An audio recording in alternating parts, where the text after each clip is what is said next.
Happy Hump Day! Welcome, everybody, to the Sean O'Connell Show once again. Glad to have you with us. The midpoint of your week. Very, very excited to get into what we have to talk about on the show today. Big T is going to join us. Lynn Roberts, the former Utah women's basketball head coach, now with the LA Sparks. That's going to be a fun conversation. Man, it's been a while since we caught up with Coach. And then Sarah Todd in the 1 o'clock hour. The show today and every day is brought to you by our friends at Les Schwab Tires. They've got tires, wheels, and accessories for whatever it is you drive. Stop by Les Schwab. Tell them OC sent you. The pros there are going to get the job done right the very first time. Multiple locations up and down the Wasatch Front. James Peterson is behind the glass today. He's always making sure that if you cannot catch the show live or you miss part of the show today live, you can always go to ESPN700sports.com. You can find us on demand on the ESPN 700 Sports app. We're on YouTube. We're wherever you get your podcasts. We are everywhere for your digital downloads and your convenience. Officially official, it happened. It's being talked about right now across the street. The Utah Hockey Club is now the Utah Mammoth, baby. We did it, ladies and gentlemen. Well done on the Democratic fan vote. Proud of all of you for getting this one right. I'm proud of the Utah Hockey Club Smith Entertainment Group. They did a good job, I think, in listening to what the fans wanted.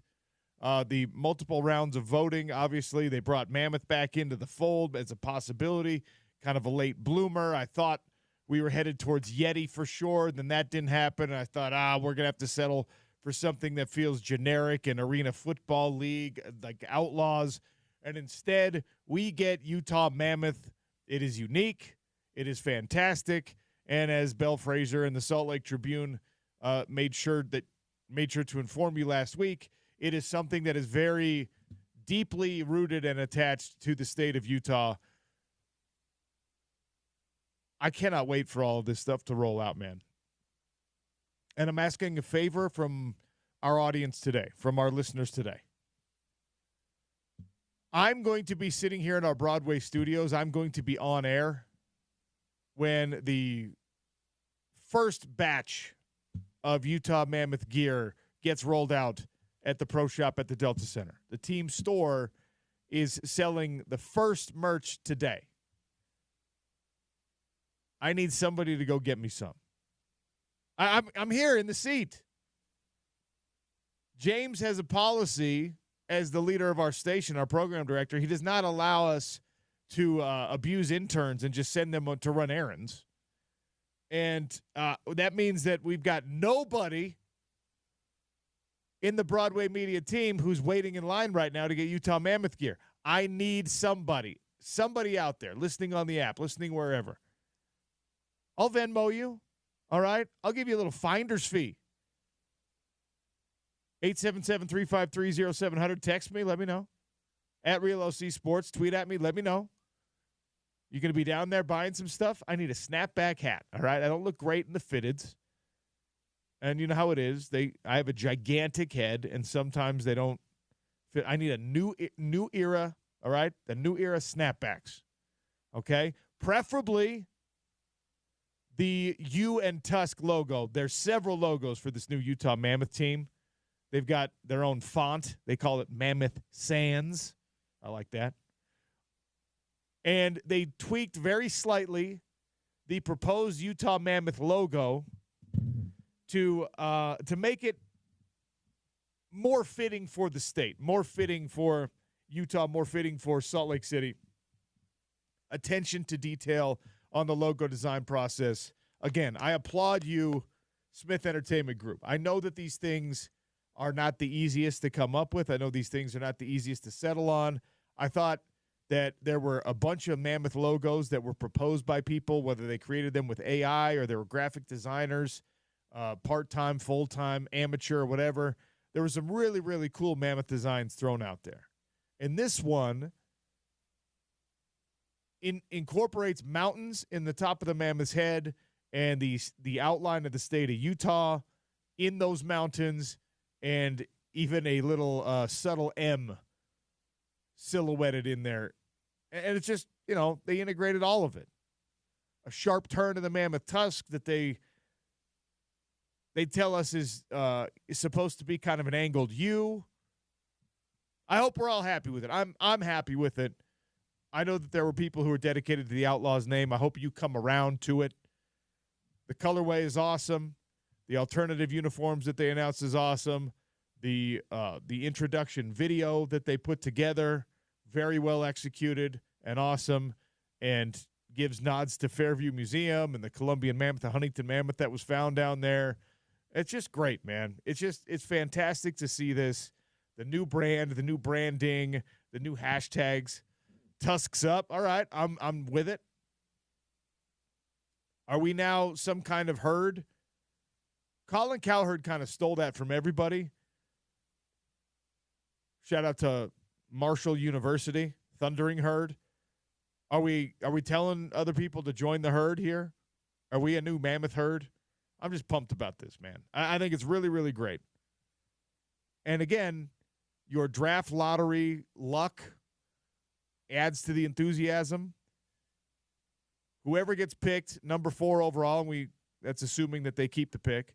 Whoever gets picked, number 4 overall in the upcoming NHL draft, which is 51 days away right now, I think.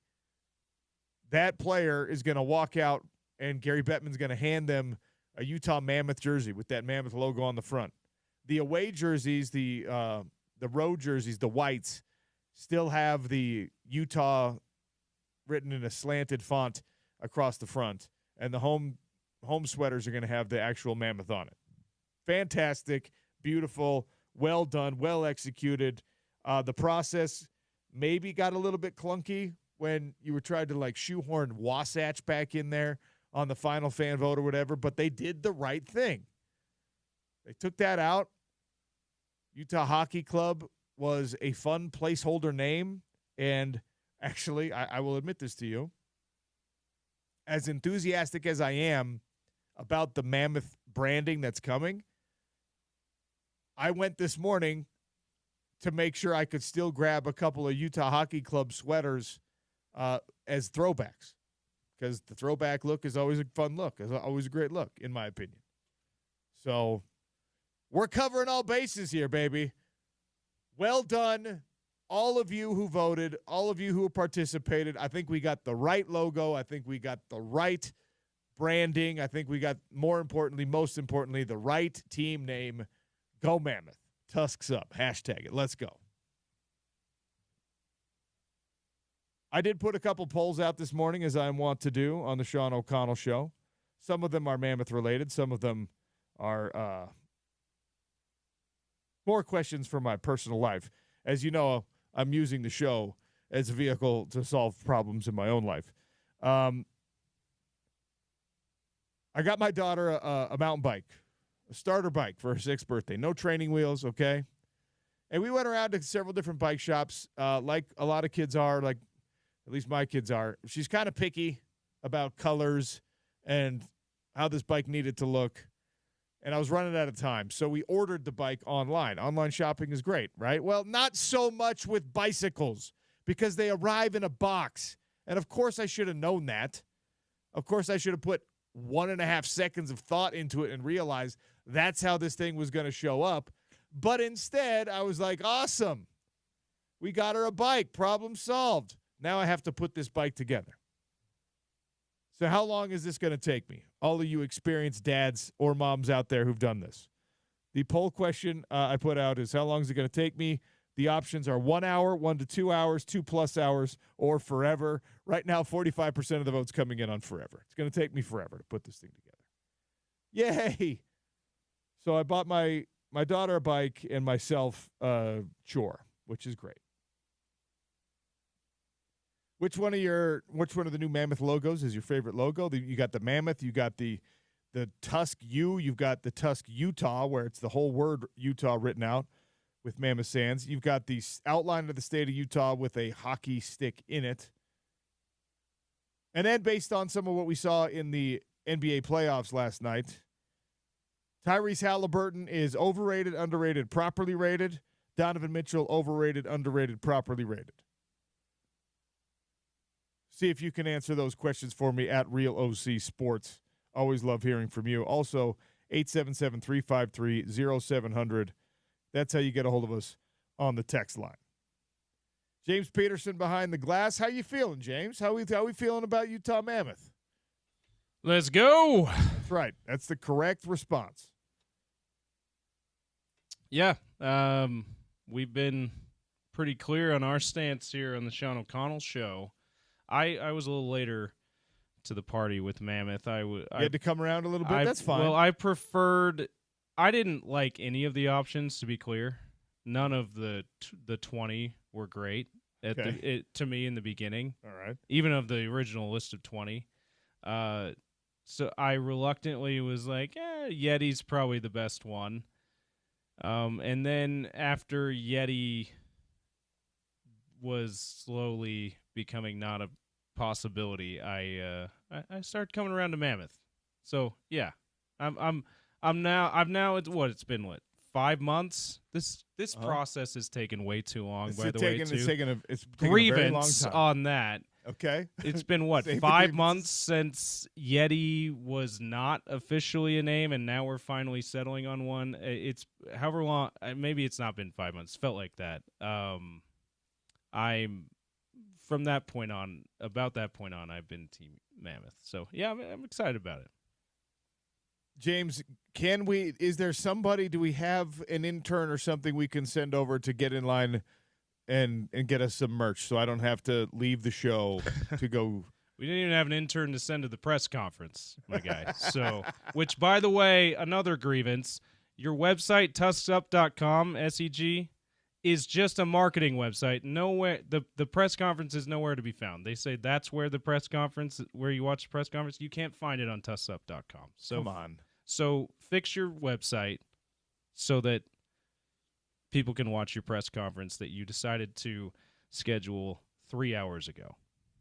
I got a lot of grievances with this process. All right, that's fine. We're gonna move on. We'll figure it out. It's probably somewhere on their content site. It'll probably be posted later. So we'll hopefully be able to have that up on our website for you. Well, look, it's phenomenal that Gary Bettman is involved. The NHL commissioner is doing part of the official announcement. The Ryan and Ashley Smith, of course, are going to talk about, I guess, how they came to the conclusion that Mammoth is the right answer. I assume that they're going to give lip service at the very least to the fan vote and things like that. But at the end of the day, I've said it many, many times, when you're the billionaire who fronts the money to bring the team to Utah, it is within reason that you can just be like, I'm naming it what I want to name it. And I think that's what they were going to do with Yeti. And when that was stopped legally, I think they actually listened to the voice of the fan. And that's fine, because what we've arrived at is a logo and especially a name. You don't think that I really Yeti like. Was the most popular the whole time? Maybe it was. Maybe yeah, you're probably right. I think Yeti was what a lot of the fans wanted to. I think it probably was the one that won the first few rounds of voting. I guess we could look at that. But I think Mammoth has been, if not, maybe Mammoth was more popular, and you're right, they're just like, we want Yeti. But if it hasn't been the most popular, it's at least been the second most popular throughout this process. I know I can distinctly remember early on in the proposed process, when people were mocking up all this different stuff, Ryan Smith did publicly say, I think Utah Yeti has a nice ring to it. And I thought that maybe that's where we were going to go. The cooler company, the Hydro Flask company, whatever they're mostly famous for the coolers, right? They decided we don't want to share, and so we get Utah Mammoth.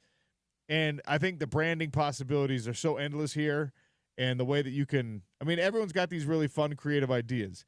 Make the Zamboni look like a woolly mammoth shuffling around on the ice. Yes, absolutely. The mascot, you're talking about a big furry suit of a mammoth. That could be a really awesome mascot. The Woolly Bullies, Tusks Up, the hashtags that are already out there. Let's go. So as the NHL playoffs continue And the NHL draft approaches also a nice little work of art here by the marketing department, the branding department in the Utah Hockey Club world, Smith Entertainment Group world, where they're just like, let's keep ourselves in the news a little bit. I like that.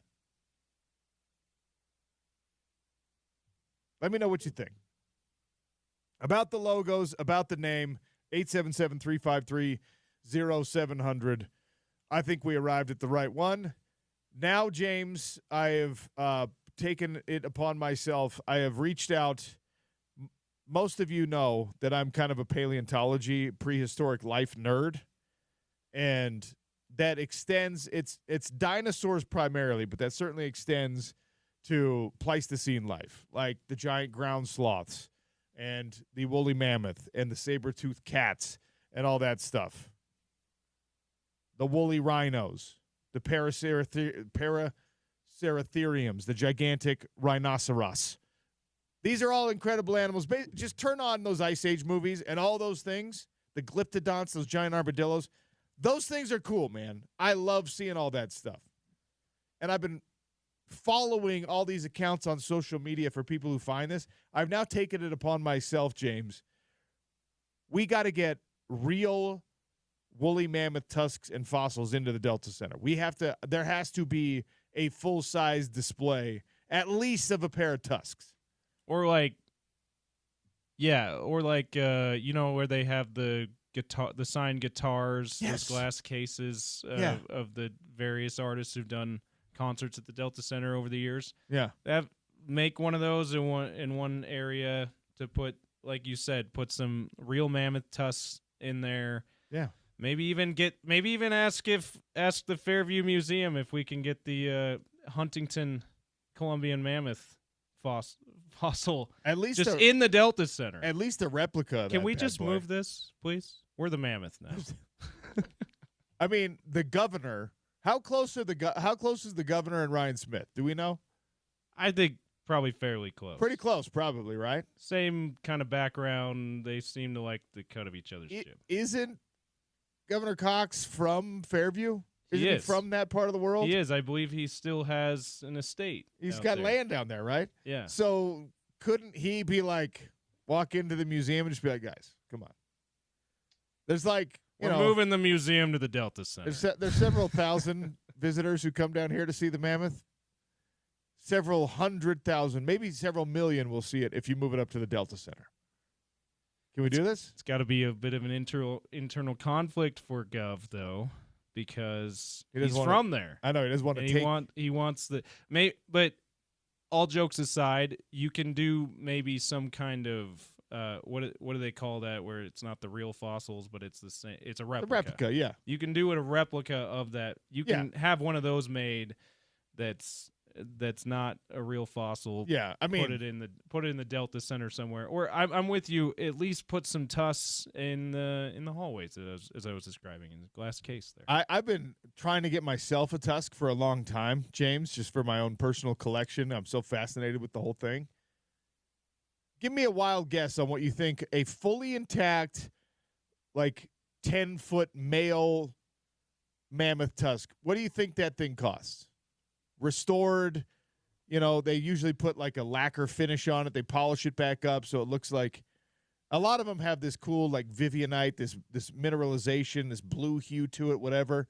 But like a museum quality piece for a mammoth tusk, a real authentic one that came out of the permafrost or was dug up down in Fairview. Well, what do you think something like that costs? Because they're coming out of the permafrost in Alaska, in Siberia, at insane rates.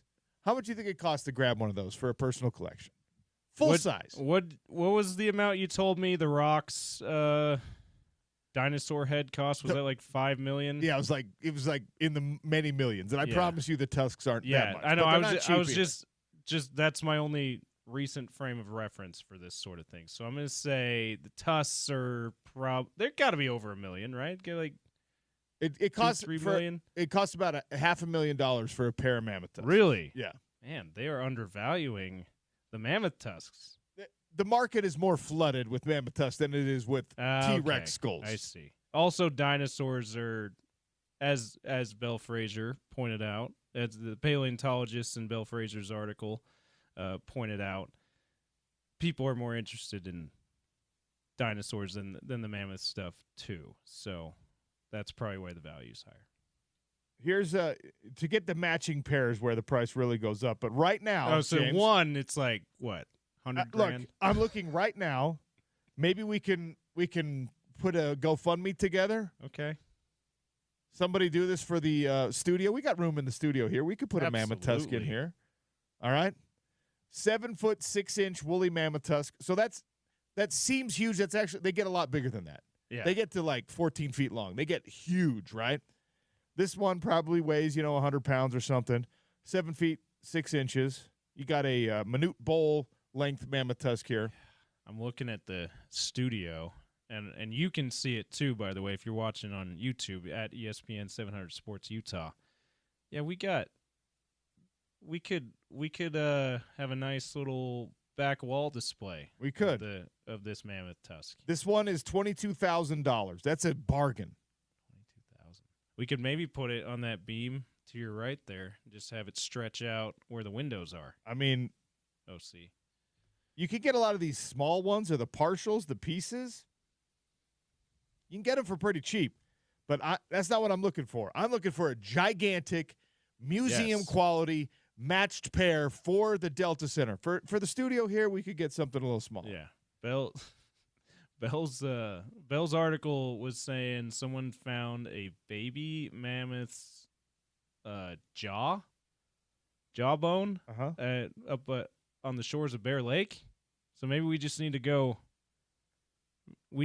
A lot of the Utah finds outside of the Huntington one have been around the shores of the old Lake Bonneville. So right. we just need to spend a few weekends around Bear Lake and finding the old shores of Lake Bonneville and just scour for mammoth fossils. Anyone who has a hound dog of any sort, all right, we're going to get a piece of mammoth ivory.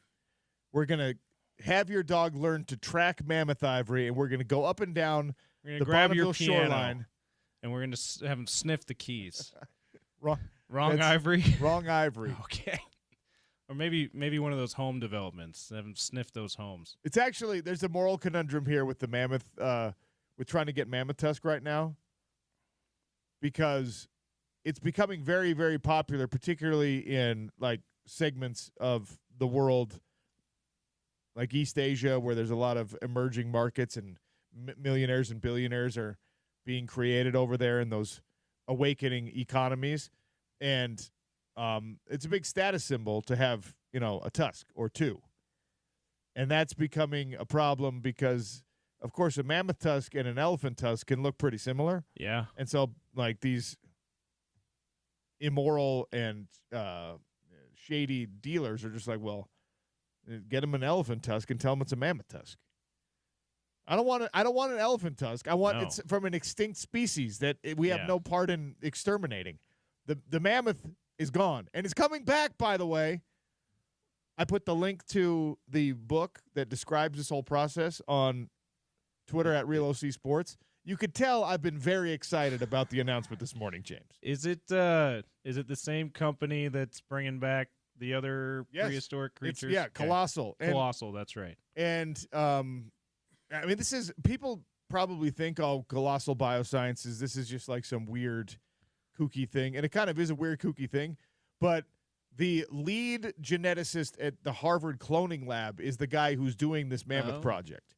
It's like super legit genius level people that are doing this. And the Arctic wolves are already back, but not actually Arctic wolves. And that will be the case with mammoths until we find a truly viable, intact DNA string from a woolly mammoth. Probably mummified in ice is how they're going to find something like that.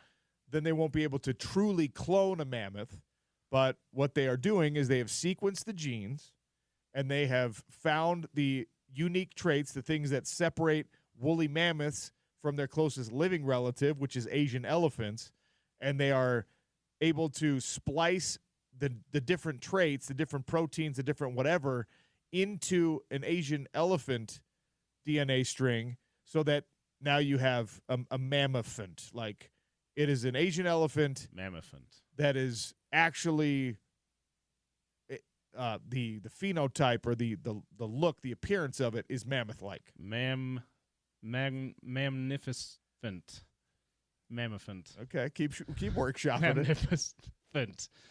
So, bear with me here. No, I love that. We are potentially 5 to 20 years away from having creatures that look exactly like woolly mammoths living and walking on planet Earth again.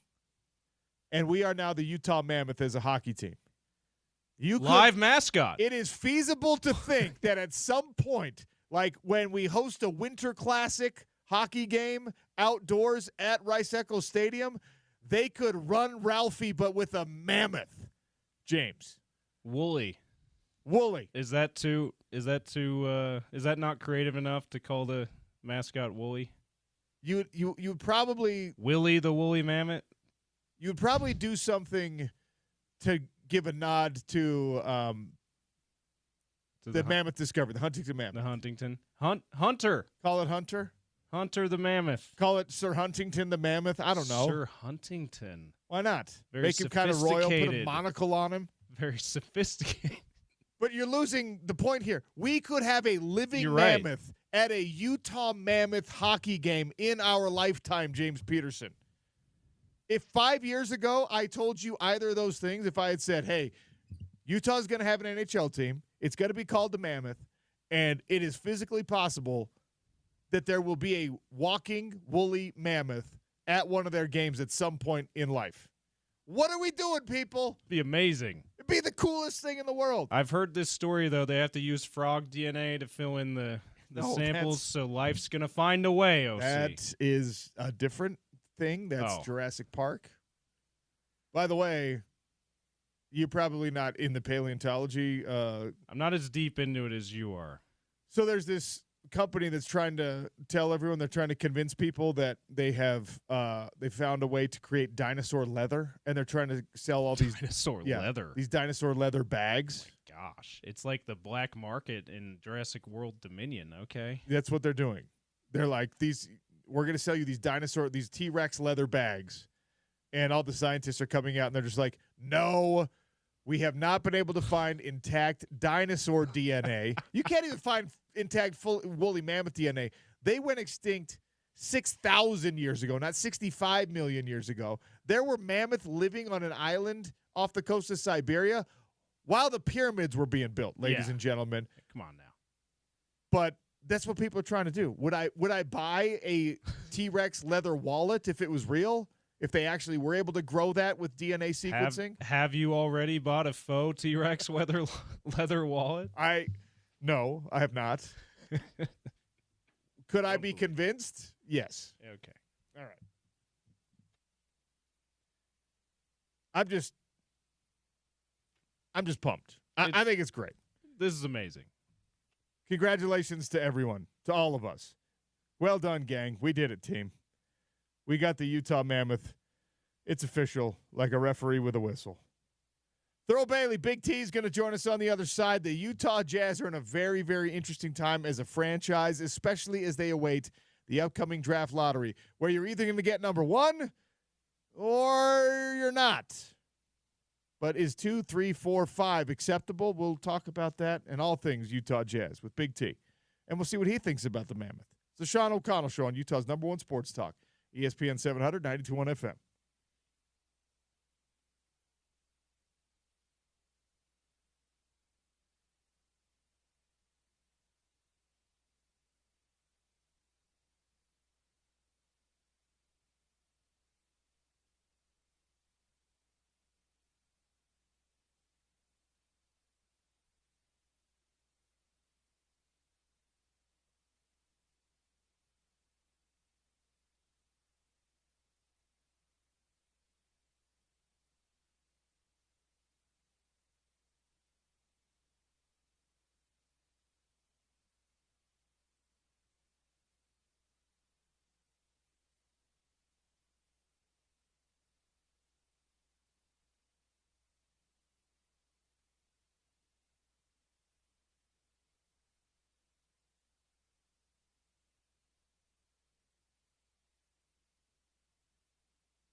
James to the cup, contact, and Halliburton is going to shoot free throws.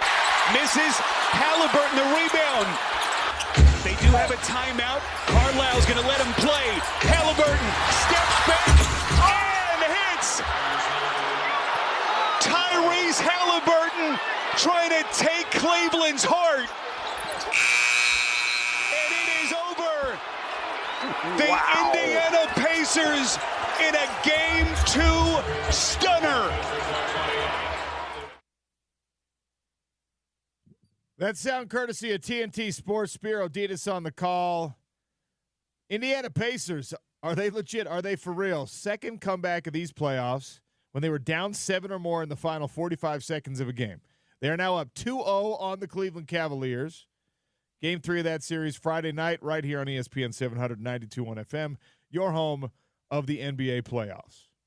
This is part of why I asked the poll question today, is Tyrese Halliburton overrated, underrated, or properly rated? You saw the post-game press conference where the Cleveland fans were chanting overrated at Tyrese Halliburton, and he said, overrate that. Fantastic. Love that.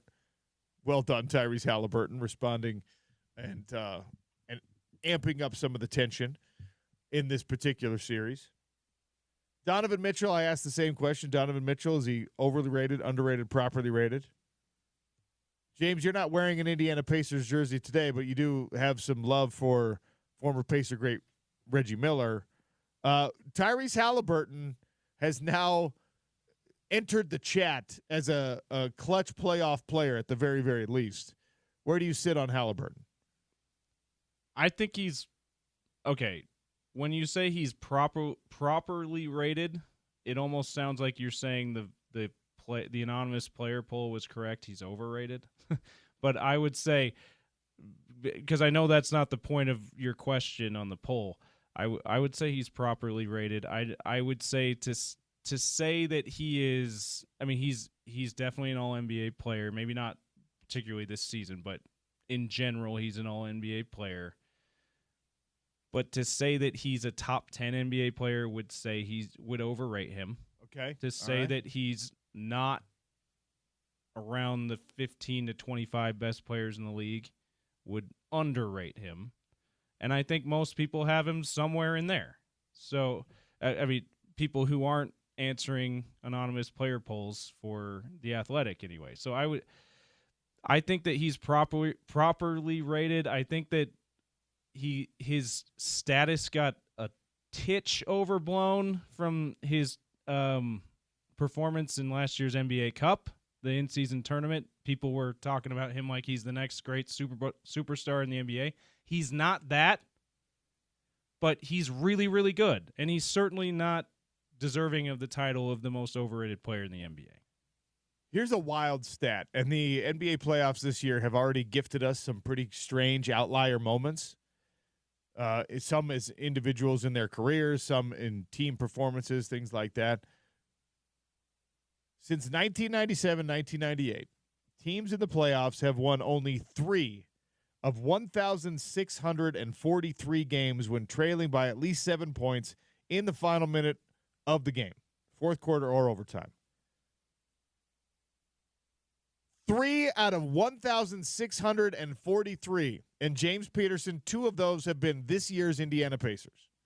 So that means outside of the Pacers this year, 1 out of 1,643 games.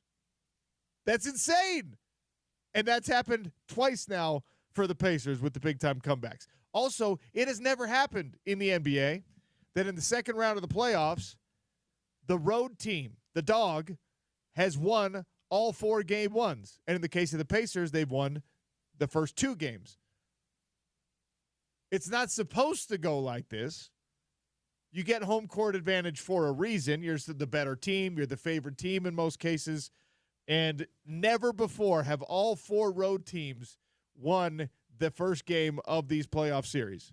Isn't that wild? Wouldn't it be crazy and absolutely awesom if the lower seeded teams also won game 2, starting with the Nuggets tonight? I'm a big fan of this Thunder team, so I would be a little bit disappointed if they weren't able to win tonight and they start the series down 0-2 after the incredible season that they had.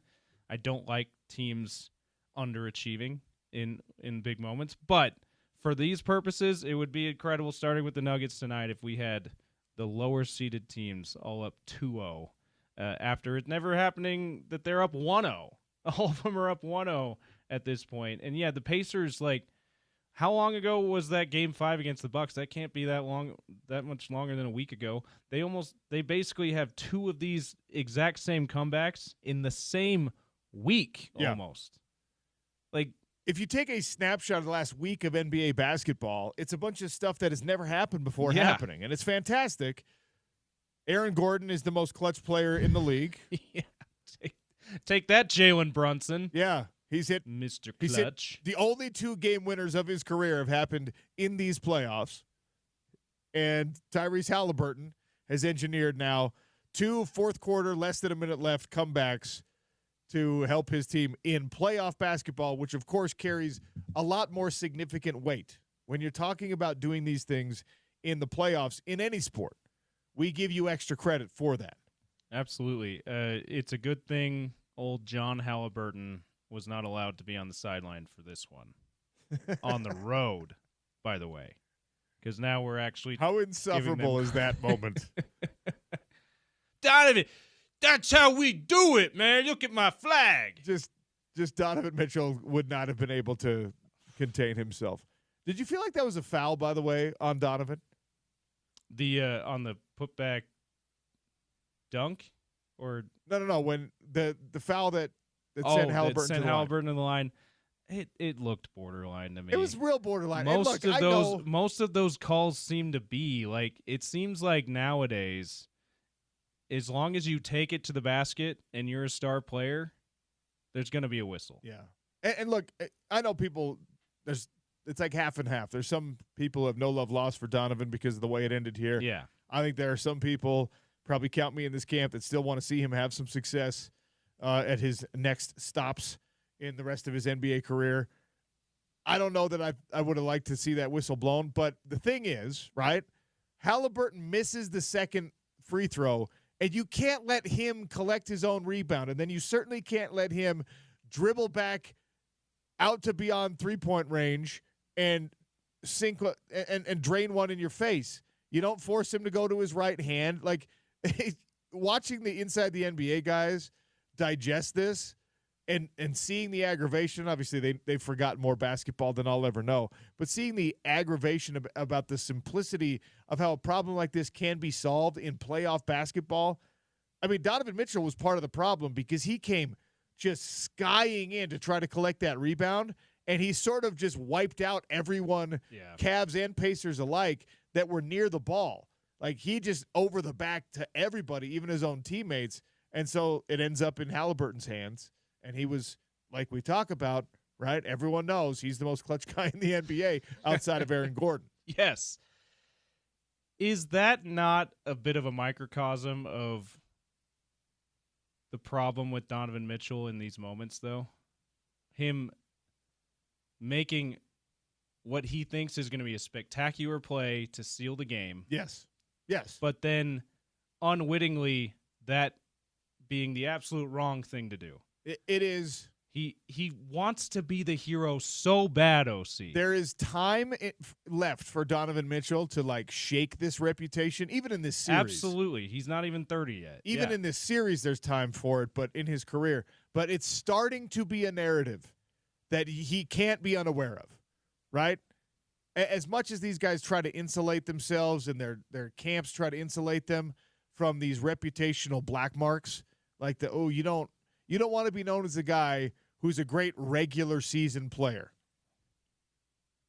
You do want to be known as a guy who's a great regular season player, but not just a great regular season player. You also want to be known as a great postseason player. And that is starting to be there's starting to be a little bit of delineation when it comes to the conversation with Donovan Mitchell, right? People are starting to say, hey, man, in the regular season, this guy's going to get you everything you need. That is one of the worst reputations you can have in all of sports. One of the worst things you can have people say about you in all of sports is that, hey, this guy is a good player except when it matters most. It's almost better to be a mediocre player that's just not talked about at all than to be a great player who can't win in the playoffs, who can't take on that leadership role and can't do the clutch thing when it matters most. That is a curse if it gets attached to you. And like I said, there's plenty of time for Donovan Mitchell to have, to remove that from his legacy. His legacy is far from decided right now. You just don't want it. Well, and we're unfortunately, because they lost this game, we have to kind of gloss over the fact that he, what was it, 48 points? 48 points last night. Like, that's an incredible playoff performance. And in game one, he had 33 points, 8 straight game ones in a row where he scored all those points. But because you lost, we kind of have to gloss over that, unfortunately. It's like Donovan's second 50-point performance in the first round against the bubble, which was completely overshadowed by Jamal Murray's first 50-point performance, and the Nuggets won the game and then eventually ended up winning the series, right? Like, it's instead of Donovan Mitchell's incredible bubble run in 2020, everyone's buzzing about Jamal Murray's incredible bubble run. Like, it and I talk about that play specifically to highlight just he is so thirsty, OC, to be the guy who's the hero, who is I'm the guy. I'm him. He's so thirsty for that. He flies in out of control to I'm him. Look at me. I'm gonna get this game ceiling rebound. Knocks out some of his players. Lands in Halliburton's hands. And listen, that you can't completely say you should have been able to foresee before you jumped in midair to make that great effort to get the rebound, that was going to be a bad thing for your team.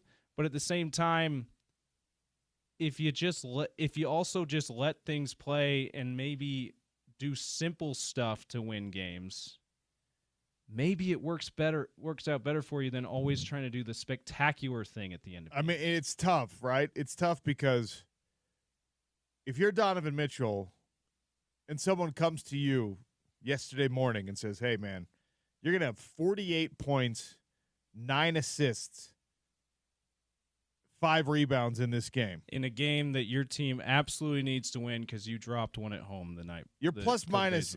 You're gonna be the best player in this game, aside from one, Miles Turner, in plus minus in this game. You're gonna steal the ball 4 times from Indiana.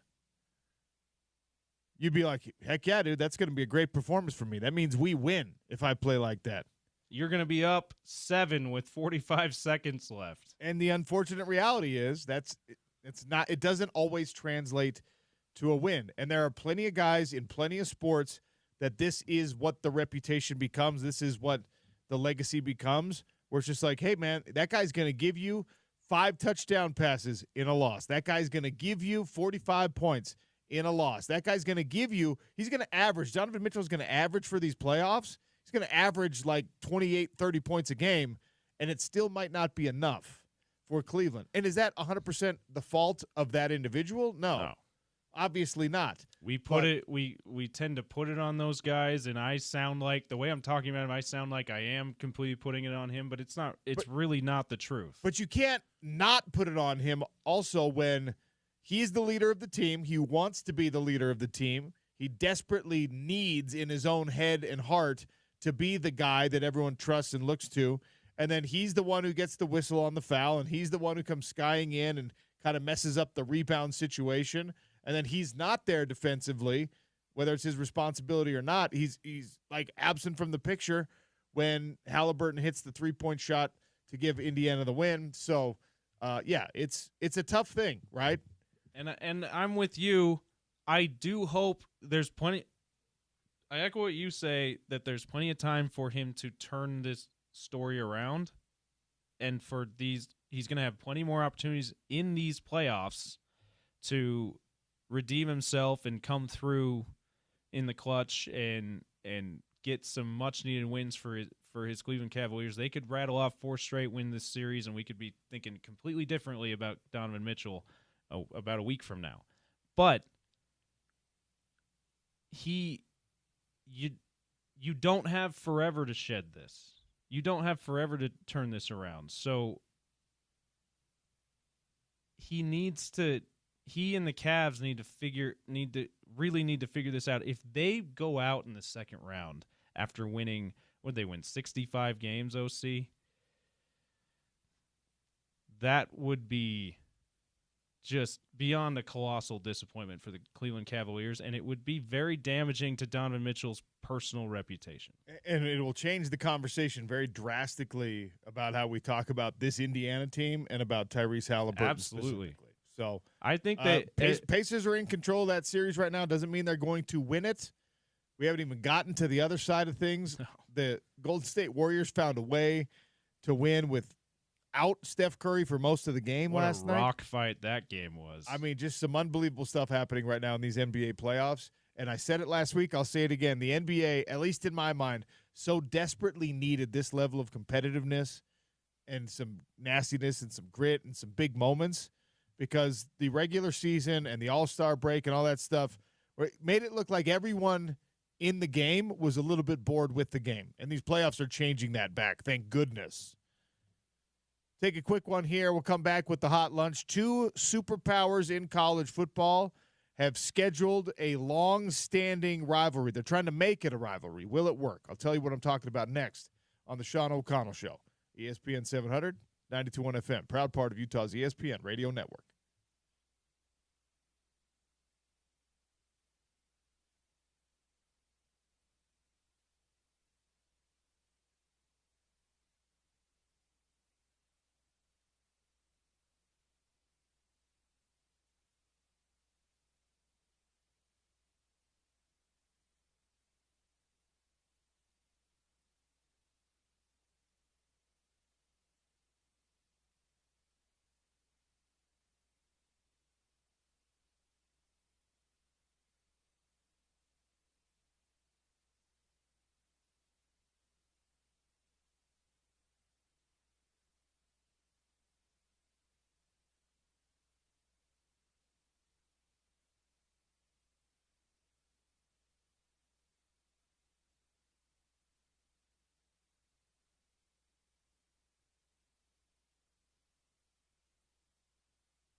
Festival of Teas, powered by the Utah Golf Association, brought to you by Mountain America Credit Union, still going on. We're giving free golf away to the best courses in the state and beyond. Listen to Down and Dirty with Scott Mitchell from 10 to 11 right here on the Sean O'Connell Show, 11 to 2. The Drive with Spence Checketts after this show from 2 to 6 for your chance to win. 18 holes to Wasatch Mountain State Park. That's coming at about 1:45 during Topical Trivia today. Time now for the hot lunch. The menu item on the hot lunch today is a scheduling agreement, a 12-year scheduling agreement between two college football superpowers. Notre Dame and Clemson have decided they're going to play one another every single year for the next 12 years. Now, I am firmly against when teams announce, hey, we're going to play 10 years from now. You're going to get Utah versus LSU in 2035. I hate those announcements because none of us know where we're going to be. The college football world might be totally different. The world might be totally different. Maybe football is over at that point. We have no idea. It drives me nuts. Now, telling me we're going to have mammoths, live mammoths in the Wasatch Mountains by that that's time. right. They'll be stomping around, smashing hikers. Careful, future hikers. Seriously. Put those mammoths, Public service announcement for 2035. There's going to be woolly mammoths in the foothills. All right? They're also, have you seen the proposal to refill Lake Bonneville? All of us are going to be underwater. Just kidding. That's not real. In any case, careful, future hikers. Those yellow deer signs with the deer shadow on them that say "Watch out for deer" on the road. Dude, they need by 2035 we're going to need a mammoth one. You're telling me if that was for sale at the team store, a Mammoth Crossing sign, you wouldn't buy it? Hang it on your wall? Absolutely. We'd put that right here in the studio. James, another brilliant product idea from you. I've never known you to be creative. Just kidding. I appreciate it. I try, OC. You're right. I fail a lot, but I do try. In any case, I don't like when there's a giant football matchup announced. Hey, you got to wait 10 years for this. Congratulations. See you in a decade. But this announcement is not that. This announcement is Clemson and Notre Dame saying, we like this. We're going to play a crossover game against one another. We're going to do it for the foreseeable future for the next 12 years. These are resume-building wins. These are also losses that actually don't really hurt you in the modern era of college football. If your loss, if your Notre Dame comes at the hands of Clemson, who is probably going to be a top 25 team, you can schedule in a game that you can afford to drop. Now, you can't drop a game to Northern Illinois most years, which Notre Dame did and still made the playoff. But if you're Clemson and if you're Notre Dame, you're looking at this and you're saying, like, yeah, this is mutually beneficial. This could be good for all of us because these are two powerhouse programs. You get a little attachment into the other team's recruiting footprint, and it's a television appointment game, which is far more important than that other stuff in today's world of college football. You are now at the forefront of the conversation. And by the way, you know how difficult it is to be at the forefront of the college football conversation right now if you're not in the SEC or the Big Ten? Every team that is outside of those conferences right now should be looking at something like this, Utah included, BYU included. If you're BYU, you should be calling Notre Dame. This should be an actual holy war. You should. You should say, look, they did play Catholics versus Mormons. Yeah. Every year, make it a thing. Let's do this. Or every other year, make this a thing. Let's do this. Now, Notre Dame, they're punching down in their own minds doing something like that. Yeah. And so they're going to be like, okay, well, we get 75% of the revenue or whatever. But, again, you got to find a way to put yourself in the conversation.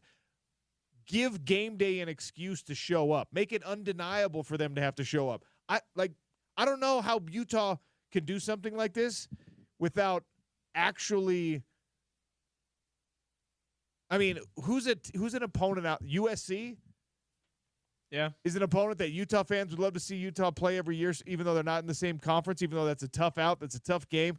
But USC is not going to grant you that. Florida, same thing. You don't – like there's maybe some ties. Probably Oregon would be another one. But Oregon. Gosh, Oregon would do it just because they're like, yeah, we want to recruit the best player out of your state every single year. So, okay, we'll come down. Yeah, that probably backfire. Might backfire. But, I mean, I was watching. Do you ever go through your bookmarks on Twitter every once in a while? Things you bookmarked? I haven't done it. I don't know if I've ever did. bookmarked anything on Twitter. Oh, really? I bookmarked. I didn't know you can. Oh, there's a bookmark button in case you see something and you're like, oh, I need to revisit that later. Okay. I bookmark things by retweeting them. Okay. So that I can go to my own feed. You can do it that way, but the bookmarks are in a separate spot. Okay. And you don't have to go through because you don't bookmark as many things as you retweet, so it's less to go through. But I was going through some bookmarks that I made and this weekend for the first time, and I bookmarked some of the anniversary tweets of the Alliance announcement. Oh no. Wow, that was so worthless and aggravating. But anyway, I bring up the Alliance, the ill-fated college football alliance, because if you're a Big 12 team like Utah, BYU, Arizona State even, why wouldn't you call the ACC and be like, hey, we won't call it an alliance, but can we work out a scheduling thing with the top ACC brand so that it would help both of our conferences out? Like the kickoff classic ideas that people have put out there. You say, all right, Big 12 versus ACC. Your top team versus our top team. Your number 2 versus our number 2. Utah's going to play Miami versus our number 3. Opening weekend in a couple weeks. But make that a regular thing. But make it a regular thing. The battle for the U. That's probably the best one, James. That's probably the one that Utah has the best chance of making themselves part of the college football conversation every year, insisting on it all the time. My suggestion for that game is whoever wins the game for the rest of that season gets to call themselves the U. Nobody else gets to claim it. Miami has to be called the University of Miami, and Utah would be able to be called the U by people outside of the state's borders basically for the first time. Utah fan hashtag fingers down. Miami hashtag fingers up. Because of I don't like that. It just sounded weird. It does. We're over time. We got to take a quick break here and come back with one of our favorites. It's been a while since we spoke to Lynn Roberts, former Utah women's basketball head coach. Now she's with the LA Sparks in the WNBA. Playing a little catch-up with Lynn Roberts next on the Sean O'Connell Show, ESPN 700, 92.1 FM.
Shot clock going down. Went to go inside, and back-to-back turnovers from Burton. Stevens, 2 steps, and banks it home. That sound courtesy of CBS Bay Area. Lynn Roberts with her first WNBA win in a preseason game against the brand new franchise, the Golden State Valkyrie. Azura Stevens on a fast break bucket last night. Man, I'm really excited. Lynn Roberts, one of our favorites when she was the head coach of Utah women's basketball. And obviously, when you get an opportunity like the LA Sparks offering you their head coaching job, you got to take it. All of us understood it. Still, we were sad to see Lynn Roberts go. Haven't had a chance to speak with her since, even to congratulate her properly. And we're lucky enough, 9 days ahead of the beginning of the regular season for her LA Sparks, to get Lynn Roberts on the show right now. Coach Rob, welcome back. How are you? I'm great. It's good to be back. Good to hear your voice and talk to my Salt Lake City people. So walk us, go back in time, if you don't mind, and walk us through the whirlwind, the offer when it came, and your decision-making process, and knowing that you had the right person to replace you and Gavin Peterson and all that kind of stuff. We've heard everyone else's perspective on this, but not really yours. So give me like your thoughts on how it all went down. Yeah, it was not expected. It wasn't like I was looking. I had just signed, that 6-year extension at Utah. I had planned to, keep building that thing. And my family and I love Salt Lake City. And so it wasn't anything I was looking for. But when the general manager, Reagan Peebly, who I've known for a long time, called me about this opportunity, it was intriguing. And then just at every turn, all the questions I had and all the wondering what it really would be and what it would look like and what are the expectations and all the things. And it just every box just kept getting checked. And, I want to give Mark Harlan and the Utah admin a ton of, respect. They handled it so well, and they supported me. Of course, they, did their job and wanted me to stay, but also understood the opportunity that was given. And so they, just so impressed with how they handled it. And to your point, having Gavin there at the helm, and he'd been with me for 11 seasons, and he was ready.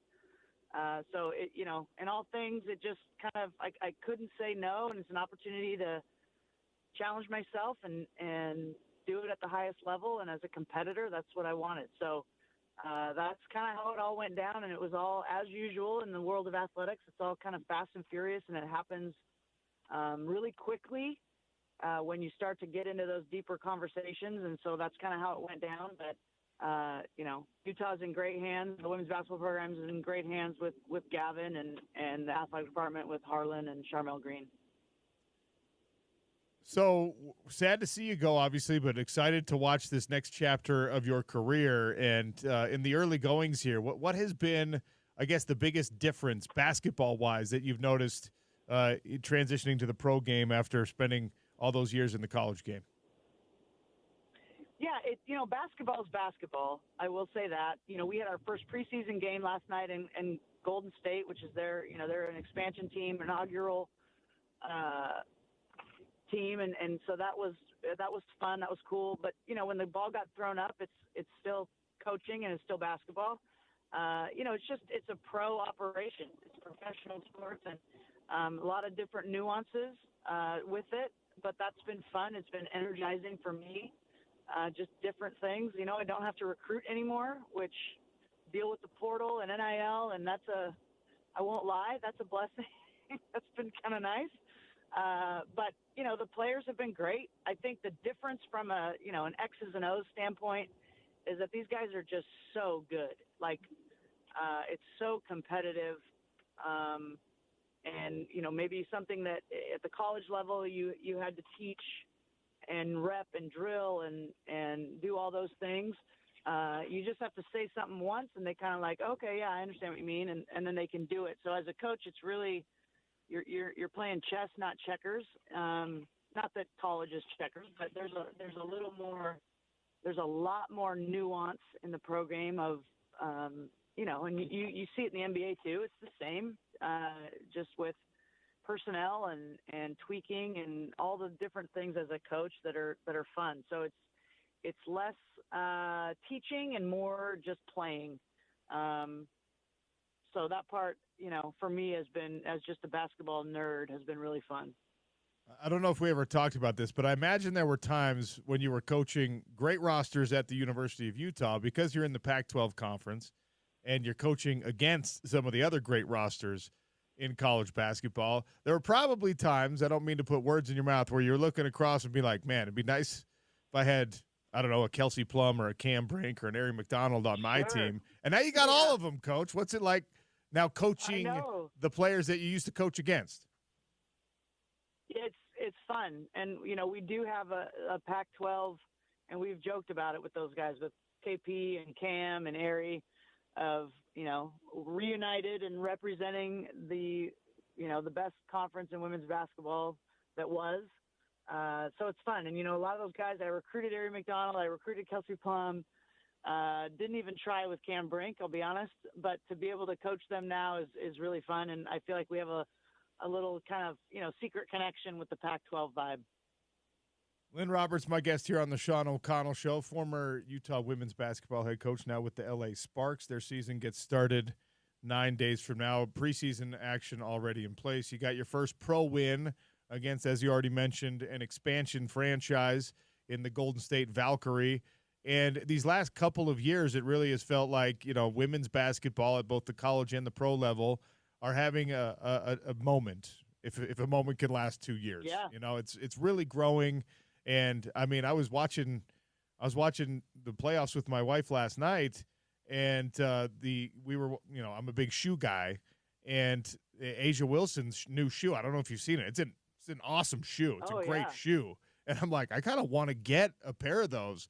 And my wife's like, for me? I said, well, okay, sure. But I mean, for me, those are really cool shoes. And it's just, you didn't see that even like 3 years ago, Coach. And it just feels like your sport right now, especially, is growing at a rate I never knew we would see. Me neither. And Sean, you got to know that those shoes sold out in 5 minutes. It's unbelievable. So you're going to have to wait for the next production cycle. 5 minutes. A women's basketball player's shoe. And, Sabrina Ionescu, that plays for the New York Liberty, Oregon Duck great. Her shoe is the most worn by the NBA. It's crazy. And I use the word crazy because, to your point, I don't know that, 5-10 years ago, any of us would have predicted this. We all, those of us that have been in the trenches in the women's game for years, this is my, 27th year or something like that. You always kind of dream about it and think, man, how cool would that be? But to be experiencing it, and me personally to be in it during its, ascension is really, really cool. You got WNBA players and college players at the Met Gala doing the whole fashion show thing there. Coaches, right, and they're the big storyline. Like, it's just crazy, and it's so cool. And what we can't do, or what we have to, I'll say it in a positive sense, what we need to do as a sport, whether it's college, high school, pro, we've got to keep our foot on the gas and keep pushing for, media rights and all the things that go into keeping this sustainable, this growth sustainable in terms of viewership and fans and all the things. We've got to keep our foot on the gas and not feel like we've arrived, because there's still a long ways to go. Well, let's dive into that a little bit, if you don't mind, Coach. How do you make that happen on the micro level as players and coaches competing and trying to win, and on the macro level as, part of a league that still does have a lot of room to grow? And, like, you can close the gap. You're never going to overtake the sports that have been around and established for decades and decades, but this growth cycle does show a lot of promise. The revenue growth shows a lot of promise. So on, I guess, the small kind of up-close perspective that you have as a coach in the trenches every day, and also someone who's been around this game for decades and knows where it's come from and where it could potentially go, how do you keep pushing forward and not lose the momentum like you just mentioned? Yeah, well, I think there's a lot of layers to that. And I can't control a lot, but what I can do is make sure that the LA Sparks, we're putting a great product on the floor. that fans are engaged with. And, winning is the great elixir, and we want to get back to where this franchise belongs. The Sparks are one of the inaugural teams in the WNBA. There's only 3 teams left of the inaugural. And so, it's a storied franchise, and my job and my challenge is to get us back to the top, and that's exciting. So that's my role in it, is to continue to push our franchise forward by putting a good product on the floor. That means good coaching, good players, winning in free agency, all the things. And then I think from a WNBA league perspective, that's way above my pay grade. But I know they're working hard, and so much of it, just like in college sports, it comes down to TV and the revenue and all of those things, the TV contracts. The CBA, which is the collective bargaining agreement, is up after this season for players. And so they're in a renegotiation. That's that's very important. Now I will not have any role in that, but it's going to really impact the league as to how that all shakes out with the ownership between the owners and the players. The NBA went through this, 15, 18 years ago. And so, we're in that same stages too, of just figuring out, it's different when you have kind of a startup, quote unquote, league, and now to an established one, and everything needs to kind of get caught up to it being established and growing at the rate it is. And so that's what's happening right now behind the scenes. And, I think that's going to be critical. And to your question, I have no role in that. No one's asked my opinion. But, we've got really smart people in those rooms, and I believe that'll get, that's going to be a critical piece to us continuing to grow. NBA basketball for a long time, since I was a kid and started paying attention, feels like it has been built on the shoulders of and around star players. Yes, the franchises and the championship teams are important, but the thing that really, puts butts in the seats and eyes on the television sets that the NBA, I think, has leaned into are some of the big star players. How crucial are individual stars, you think, in the growth of the WNBA? I think it's everything. And to be completely candid, that's one of the things I've noticed. You're talking about in college, so much attention goes to the coaches, right? And the personalities of the coaches. And it's kind of, everybody knows the coaches of the teams and the players come and go, but it's really, the spotlight is on the coaches. And if you're thinking men's or women's basketball, you think of those key personalities, right? We all know who they are. In the pro, NBA, to your point, and then the WNBA, it's about the players. And so everything we do, and I know this is across the league, it's about the players. And so highlighting them, protecting them, serving them, making sure that they have everything they need so that they can be the best on the court, so that we get eyes on them, so that the league continues to grow. So I think you're exactly right that it is 100% about the players. And as a coach, it's kind of refreshing that it's not about me. I don't need that. I don't need it to be about me. It's not about me. But it's fun to be the coach of players like that that are the face of either your franchise or the league. And I think you've seen that in Caitlin Clark and Angel Reese and Sabrina Ionescu and Brianna Stewart and all these guys. The attention they get and garner for all of us is pretty remarkable. You got 3 or 4 of those women on your team, obviously. We just mentioned a couple of them. And, yeah. Have you been around? Have you spent time around the others, the Asia Wilson, Caitlin Clark, Sabrina? Like you said, I still go back, and if that 2020 season, if COVID hadn't ruined that 2020 season, I think Sabrina Ionescu might have been Caitlin Clark before Caitlin Clark, but that's neither here nor there at this point. Agree. Yeah, they had the best team, and it's just one of those things that you can't predict the pandemic. That was just unfortunate. They had by far and away the best team in the country that we won. And Kelly Graves, the coach of Oregon's a really good friend of mine, and he just kind of shrugs and is like, "What can you do?" So, I haven't been around. I've been around some of them, but I will up close and personal. Coming up real quick here. Your second regular season game, you're going to see one of the greats that you were able to coach at the University of Utah, right? How often do you talk to Alyssa Peely right now? Not often anymore because I can't.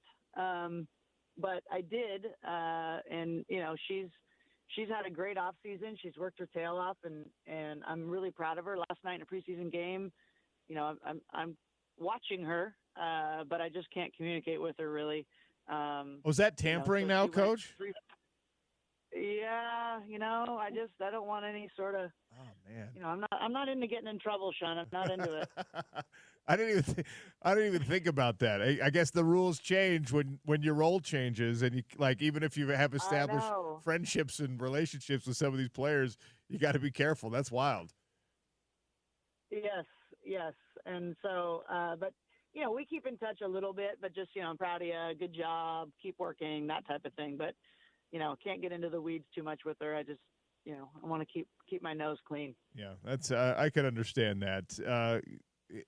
You're a competitor by nature, obviously. So when you're talking to or you're coaching against somebody that used to be an integral part of your program, and you know how competitive that person is. I mean, what is that dynamic like on actual basketball game day? Not like the text messages back and forth, but like on game day when it's time to play. What's that dynamic like? Well, yeah, it's to your point, man, we're competitors, but like Peely, I want her to do well regardless. I just want to beat their team, right? So I would love for her to play great when we play them, and for us to get the win. That would be a win-win. But when you have relationships, you always want those guys to do well, and you're rooting for them, and you know them so well that you know the ins and outs of their journey and everything. And so it's rewarding to see them on this stage and pursuing their goals. And this league is hard. It is hard to make it. We're in the middle of figuring out who are, we only have 12 roster spots, which is really tough. The NBA has 15. And so it's the hardest professional league to make a team. And so you get drafted, and that doesn't mean you're on the team. And we don't have the G League. We don't have a developmental league. We don't have 50 players on the roster. So it's incredibly tough to make a team.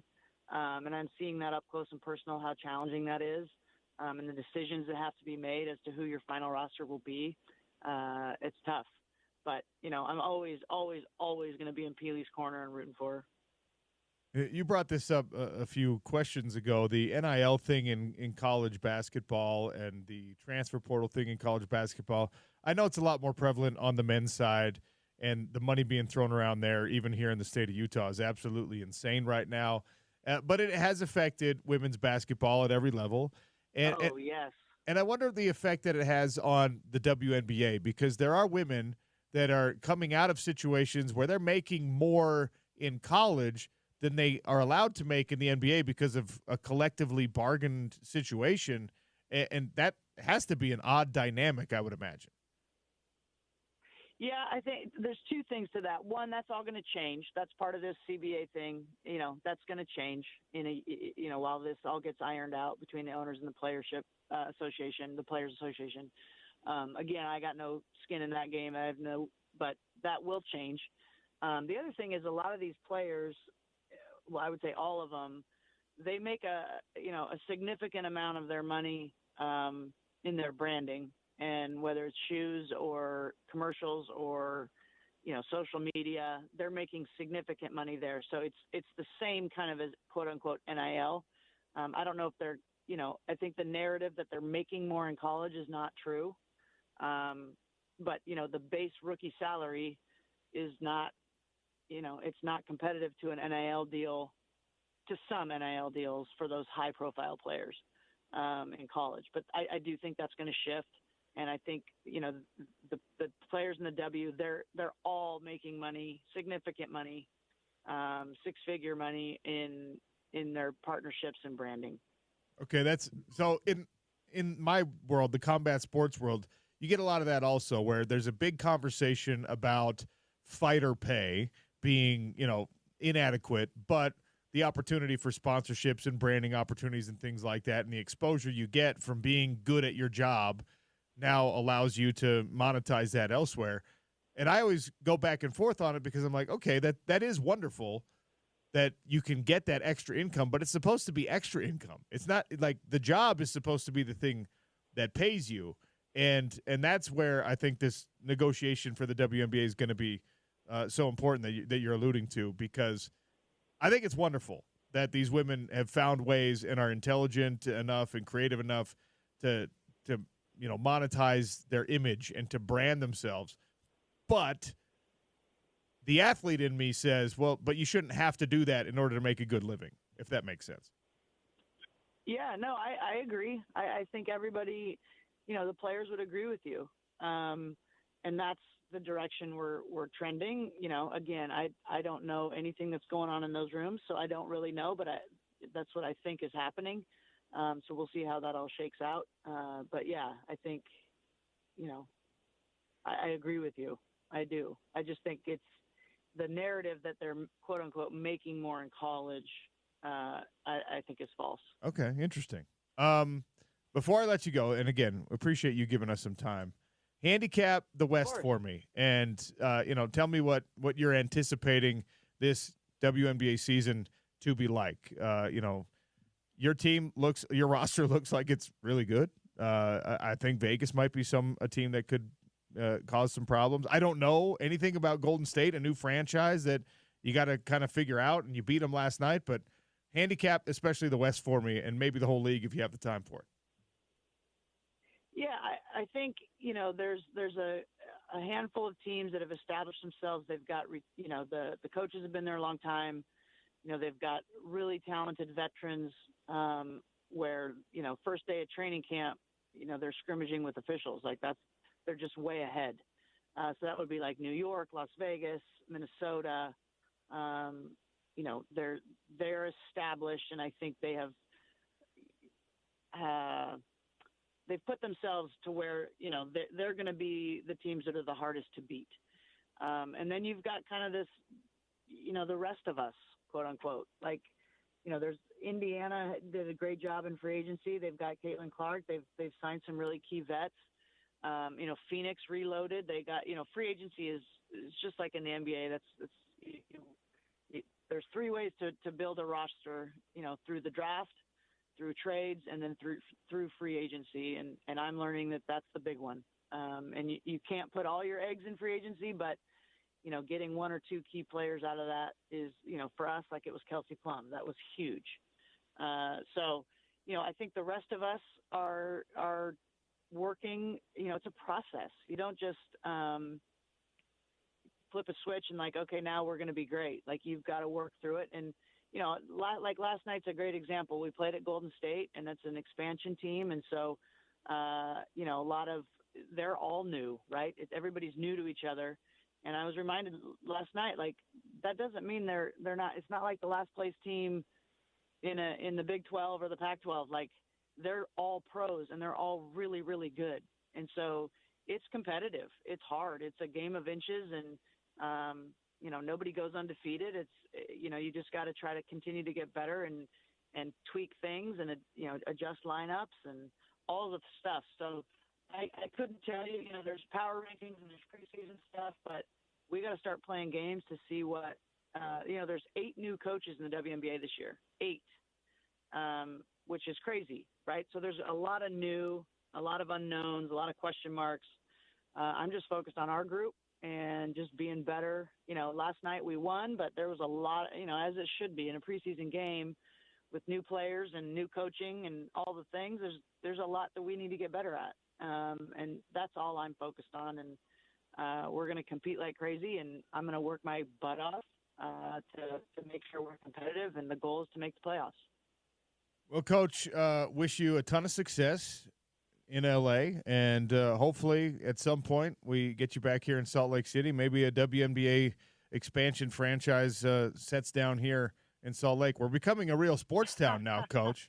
We got a hockey team. I know. The Mammoth, right? I mean, it's all exciting. We're a big boy, big girl sports town now. I know, and I love Salt Lake City. It's an incredible place. The people there, it's just people don't. It's the best kept secret, and I don't know if it's much of a secret anymore, but absolutely loved my time there. And have that place still feels like home, and we miss it, but It's not like we're never going back. So we'll be back and visit. And now I got winters off, so I can come up and ski. I can actually enjoy the winter. And so looking forward to that, but appreciate you, Sean, and all the things that you do for sports and covering, Utah women's basketball and all the things. So appreciate you. Appreciate you, Coach. Thank you. Good luck. We'll talk soon. Okay, thank you. Lynn Roberts, former Utah women's basketball head coach, now head coach of the LA Sparks in the WNBA. Hard to find a coach in any sport in this business who's better to work with, better to talk to, more interesting, more gracious with their time. Absolutely love Lynn Roberts. So well done getting her to come on the show today, James. And by the way, her roster, so Ari McDonald was one of the best players that Lynn Roberts ever coached against at Utah. Ari was at Arizona and was an absolute like player of the year level type individual in Pac-12 basketball. All right. Cam Brink, you could obviously say the same thing. That was at the tail end of Lynn Roberts' time at the University of Utah. And Kelsey Plum, James put this in the notes, Kelsey Plum set the scoring record against Utah women's basketball, a team that was coached by Lynn Roberts. She has all three of those women on her roster together now. So that's, I mean, we asked her about it, but what a surreal thing, right? I mean, how many college coaches are out there that have that exact thought process where they're just like, gosh, I mean, you can't tell me Kyle Whittingham never looked across and was like, man, it'd really be nice if Kingsley Suamataia was on my team instead of on the other team. And now she gets a chance to coach that person. It'd be fun to have Travis Hunter on my team instead of on the other team. Yeah, it's really cool, and I like how she called it kind of a Pac-12 club. Yeah, that I they hope she have still in the wears locker Ute room. gear and talks a little bit of trash. You know what I mean? Absolutely. But yeah, the Kelsey Plum trade was huge this offseason for them, and it took them from a team that looked like they were absolutely rebuilding to a good chance to make the playoffs, maybe make some noise in the playoffs, if not more. So excited for Lynn to have this opportunity, no matter who's on her team, but also that the front office there was able to level up, and that they had some talented rookies last season. You mentioned Cameron Brink, Rakia Jackson's another one that they picked in the top 10 last year. And to add a player, be able to add a player like Kelsey Plum, like I said, just raises the profile. So excited for Lynn to have the opportunity to coach in the WNBA, but also have the opportunity to coach a good team in the WNBA. Is it true we have more Eric Church tickets to give away? We do. All right. I'm going to ask a trivia question, based on the conversation we just had with Lynn Roberts. She threw out an interesting little factoid in there that I was completely unaware of.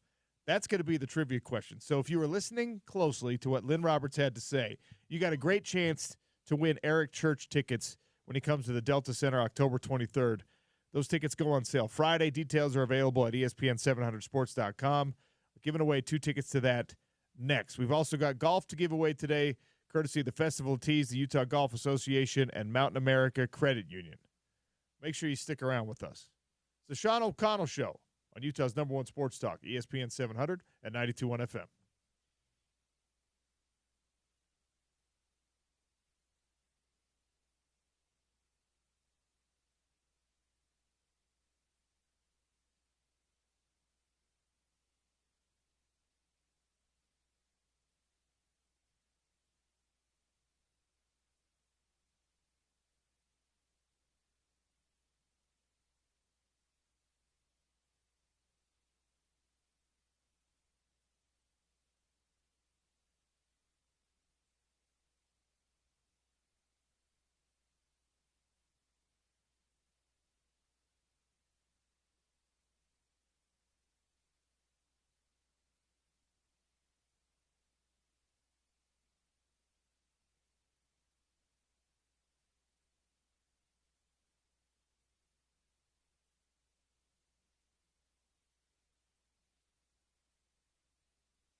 Welcome back to the Sean O'Connell Show, ESPN 792 on FM. I promised you I would give away some Eric Church tickets. Here's how we're going to do it. 877-353-0700. Lynn Roberts mentioned that the LA Sparks team she coaches now is one of the founding franchises of the WNBA, and there are only a certain number remaining. How many of the first iteration of WNBA franchises are still in existence today, according to what Lynn Roberts just told us? 877-353-0700. I had no idea that we were down to this number. Eric Church tickets coming in October on the 23rd. Tickets do go on sale Friday. You can find details at ESPN700sports.com, and that's how you win the tickets. 877-353-0700. She mentioned that the LA Sparks are one of blank original WNBA franchises. What's that number? The schedule for the LA Sparks, they started with the Golden State Valkyries. Hold on, I want to make sure. Is it Valkyrie or Valkyries? Okay, it's Valkyries. The reason I'm asking that question is because texter 2986, weighing in earlier when we were talking about the Mammoth, bothered that it's a singular mammoth and not mammoths.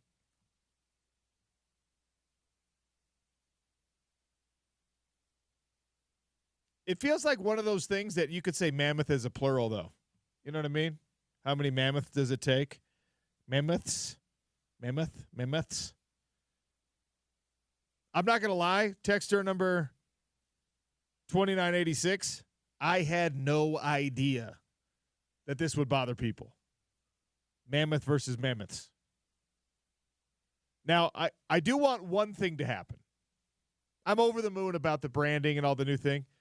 The box lacrosse team in Denver that has a mammoth logo is also the Mammoth. And by the way, indoor lacrosse, not popular enough that you need to worry about this at all. I just saw they were giving the outdoor lacrosse getting a little bit of time on ESPN today. Yeah, it's like once a year they ELL. They talk about it's like at the beginning of every season, maybe at the end too. They once or twice a year ESPN, they must have a marketing deal with the PLL because they give them time on SportsCenter talking about whatever's going on. Shout out to the Utah Arrows, I believe is the name. Did they win? Did they win the championship? I believe they won or last the West? year. Anyway. Yeah. Someone texted us saying, how come you're not talking about the PLL? I'm like, sorry. I will tell. James wants to talk about the PLL. I'm not going to do that because I know that when I see lacrosse, I watch it. I'm just like, yes. This is cool. It's like hockey on grass. NCAA lacrosse tournament is one of my favorite pastimes to watch on a weekend when nothing else is going on in the spring. Which, admittedly, there's not a lot of those weekends in the spring, but sometimes there's one, and I'll watch some Syracuse lacrosse here. I'm cool with watching it when it's on. I think it's a great sport. I don't know what you want me to say. I can't break down anything. I don't know which players are most impactful. Congratulations to the Utah Arrows for winning some kind of title last year. So I understand. Maybe it was the year before. People want to hear their favorite sports talked about, but I've also been in the world where I have tried to talk about sports that I don't really know a ton about, and the consequences when you're on radio and you do that, people get really bothered. Also, I know and I understand your feelings on that because, like, when ESPN force feeds Stephen A. Smith telling me something about mixed martial arts, it drives me up a wall. I know that they're well-intentioned, and I know that they think, okay, the UFC is a big deal, MMA is a big deal. Let's get our number one talent on it. Let's get him to talk about it. PFL's a big deal. He doesn't know what he's saying ever, at all. Has no idea what he's talking about. And that is a disservice, right? So when ESPN brings in, they have this guy doing a Peyton's Places type of thing. I don't know who that guy is. You want me to talk about that guy? I can't. I'm sorry.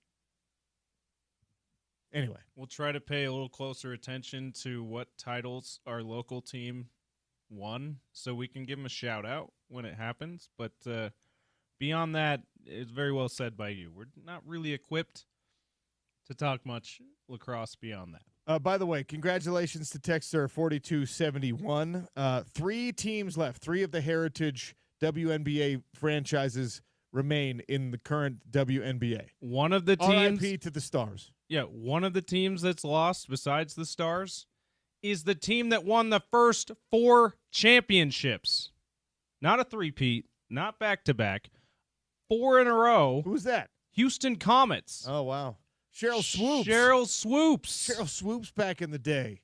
Had her own signature shoe. Great shoe. The only women's signature shoe ever, by the way, up till now. Unless Caitlin Clark or something came out with one and I missed it, there has not been a signature shoe specifically for women, except for that one. The Cheryl Swoops, awesome shoe. I'm looking at pictures of it right now. Now, Sabrina Ionescu has her own shoe. Does she? Okay, my bad. Amazing shoe. Up until recently, it was the only one. Amazing. It's a great shoe, and you see it a lot on basketball floors everywhere. Asia Wilson's shoe, ladies and gentlemen, like I put a poll question out about this, I don't know, a couple months ago. There's Michael Jordan's, there's Jordan's, right? And then there's everybody else when it comes to the signature shoe. Damian Lillard's got a cool shoe. It's not like appointment purchasing, right? I have a pair of Giannis's because they were on clearance. It's a cool shoe. Donovan Mitchell's got a pretty cool shoe. Yeah. Same thing. I've never been a fan of the Kobe's. Some people like the Kobe's. I hated the LeBrons. Now they're starting to put out some really good LeBrons. Devin Booker's shoes are sick. Devin Booker has really cool shoes. The Book One, I like. T-Macs were my favorite. Okay, T-Mac had a cool shoe. He had like 3 Jerry or 4 different versions. Remember the old Fila days? Jerry Stackhouse and Grant Hill had some shoes there. Yeah. But it's Michael Jordan and everybody else. It's not anything close. Right. And I'm not telling you that any of these WNBA teams or WNBA players are going to have a signature shoe success like a Michael Jordan. But the Asia Wilson shoe is cool enough, I think, from a design standpoint, that it might end up in the conversation with, like, the other ones we just mentioned, the other signature shoes out there. No one's going to touch Jordan and Jordan Brand, ever. It's not going to happen. Kobe's, I think when we did the Kobe's were a second place, a pretty distant second. The LeBrons are really hit and miss, but these Asia Wilson shoes, if they do the right colorways and they continue to evolve it like that, maybe someday we're talking about her having a great shoe. And by the way, I know that so many of these signature shoes, they're like, make it right to play basketball in. That's the wrong thing to do. When you're putting out a signature shoe, make it look cool to walk around in blue jeans or shorts or whatever. Like the Michael Jordan shoes, a lot, like especially the first ones, nobody is wearing Jordan 1s to play basketball in these days. Nobody's wearing Jordan 4s to play basketball in these days. The sole is just flat. It's like a Chuck Taylor. It's Converse. It's just literally just a flat plane. Most people don't want to wear that to play basketball in. They want, like the contours and things like that. Yeah. Ergonomically correct shoes. The new Wilson shoe kind of found, I think, in my opinion, the happy medium between being a shoe that obviously they put some thought into, can you play basketball in it? But the profile, the lines, the sight lines on this thing are straight, and it doesn't look like you got some crazy like cleat or track shoe on. Anyway.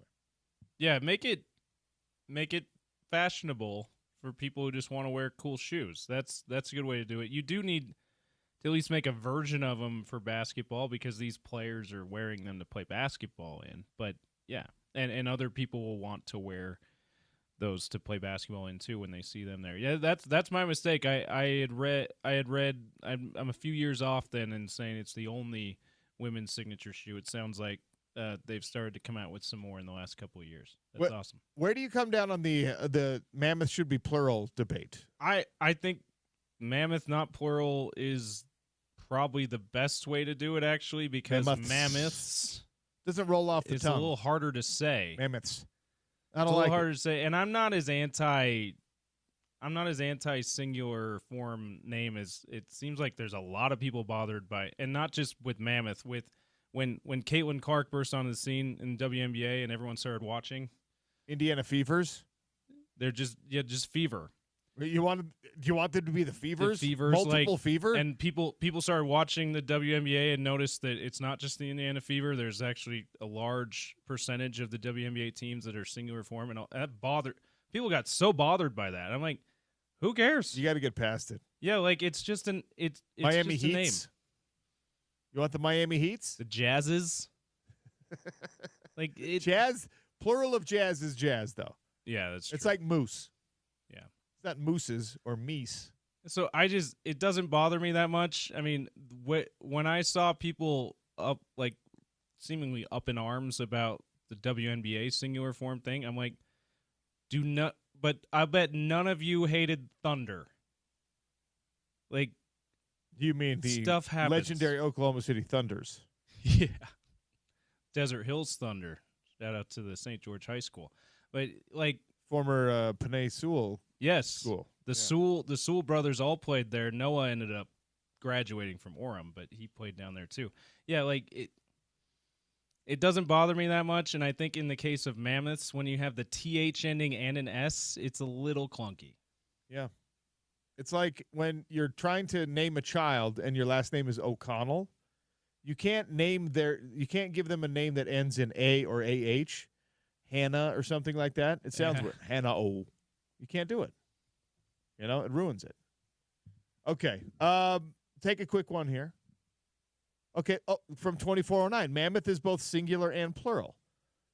Boom. Like moose are moose and not mooses. That's what I just said, right? There you go. That When you makes were walking sense to back me. in, I said, I think mammoth you can use is the plural. That makes sense to A me. herd of mammoth. Do you say a herd of mammoths No. or herd of mammoth?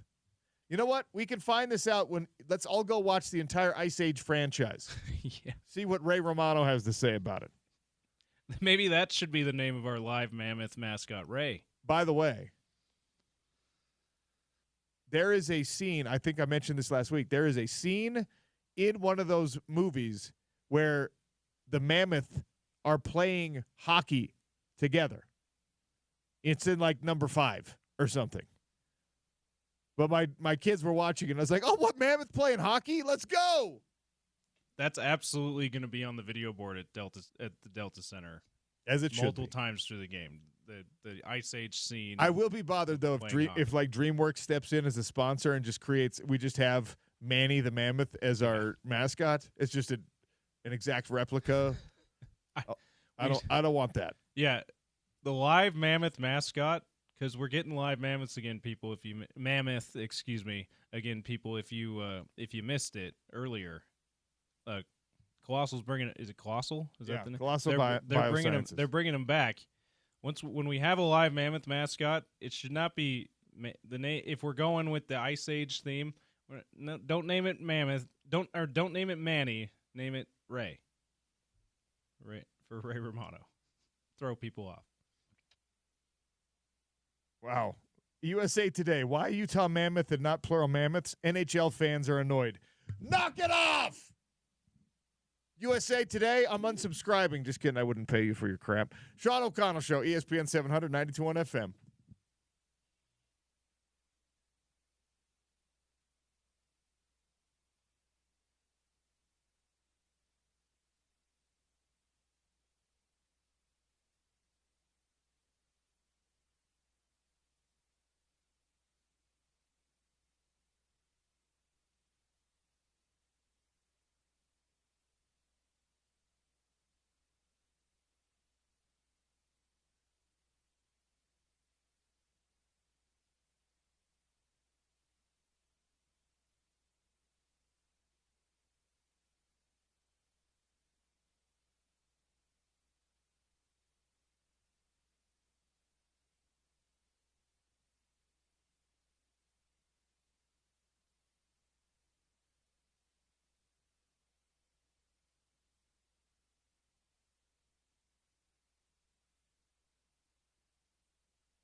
Sean O'Connell Show continues here on ESPN 700 and 92.1 FM. Had a fun day with your reactions to the Utah Mammoth. I also am dreading I have the responsibility of assembling a bicycle that I purchased for my daughter's birthday. We had a big birthday yesterday, James. It was dicey going because, as you know, yesterday's weather was I woke up in the morning, it was like 40 degrees outside, probably less. And the plan for my oldest, she's like, I want a pool party. Oh. And we were like, Oh, no. it's borderline snowing up here.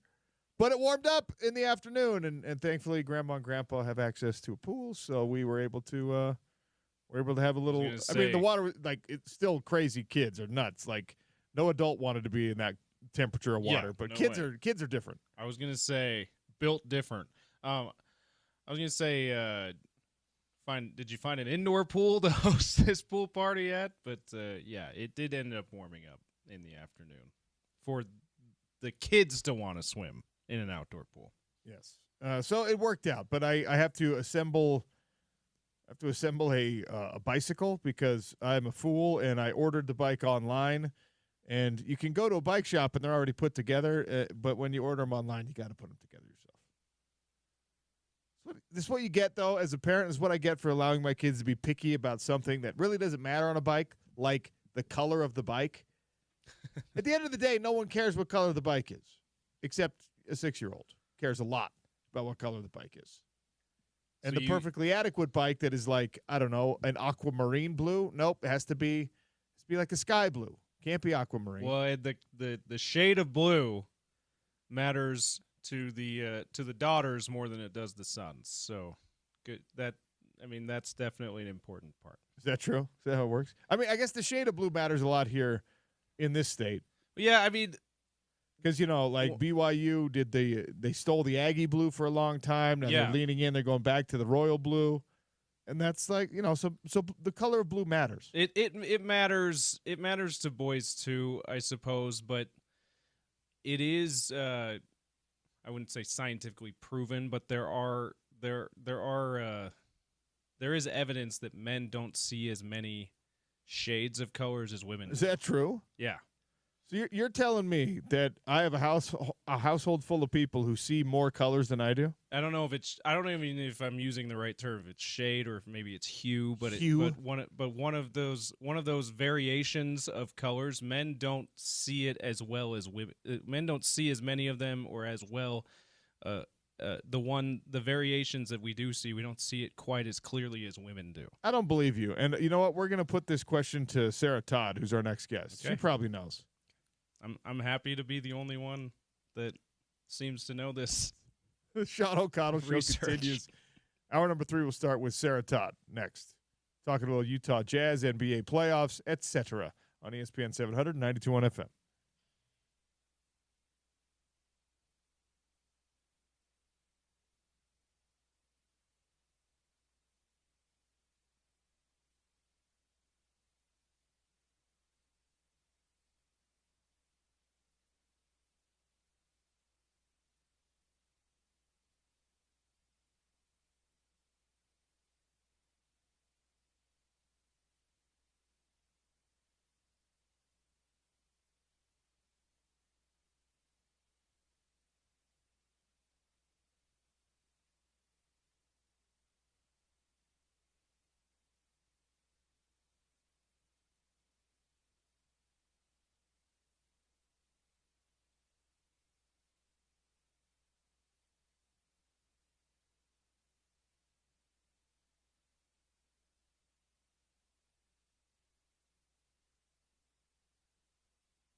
Welcome to hour number 3 of the Sean O'Connell Show. Welcome in Sarah Todd, Utah Jazz and NBA insider from the Diz News. Sarah, welcome back to the show. How are you? I'm doing great. How are you doing? I'm a little shook right now, if we're being honest, because James just gave me a fact that I was not aware of previously. He dropped this news on me that women can see more shades of color than men. Were you aware of this? I don't think that I was aware of it like that. I think I've heard before that more men are colorblind than women are. I knew that.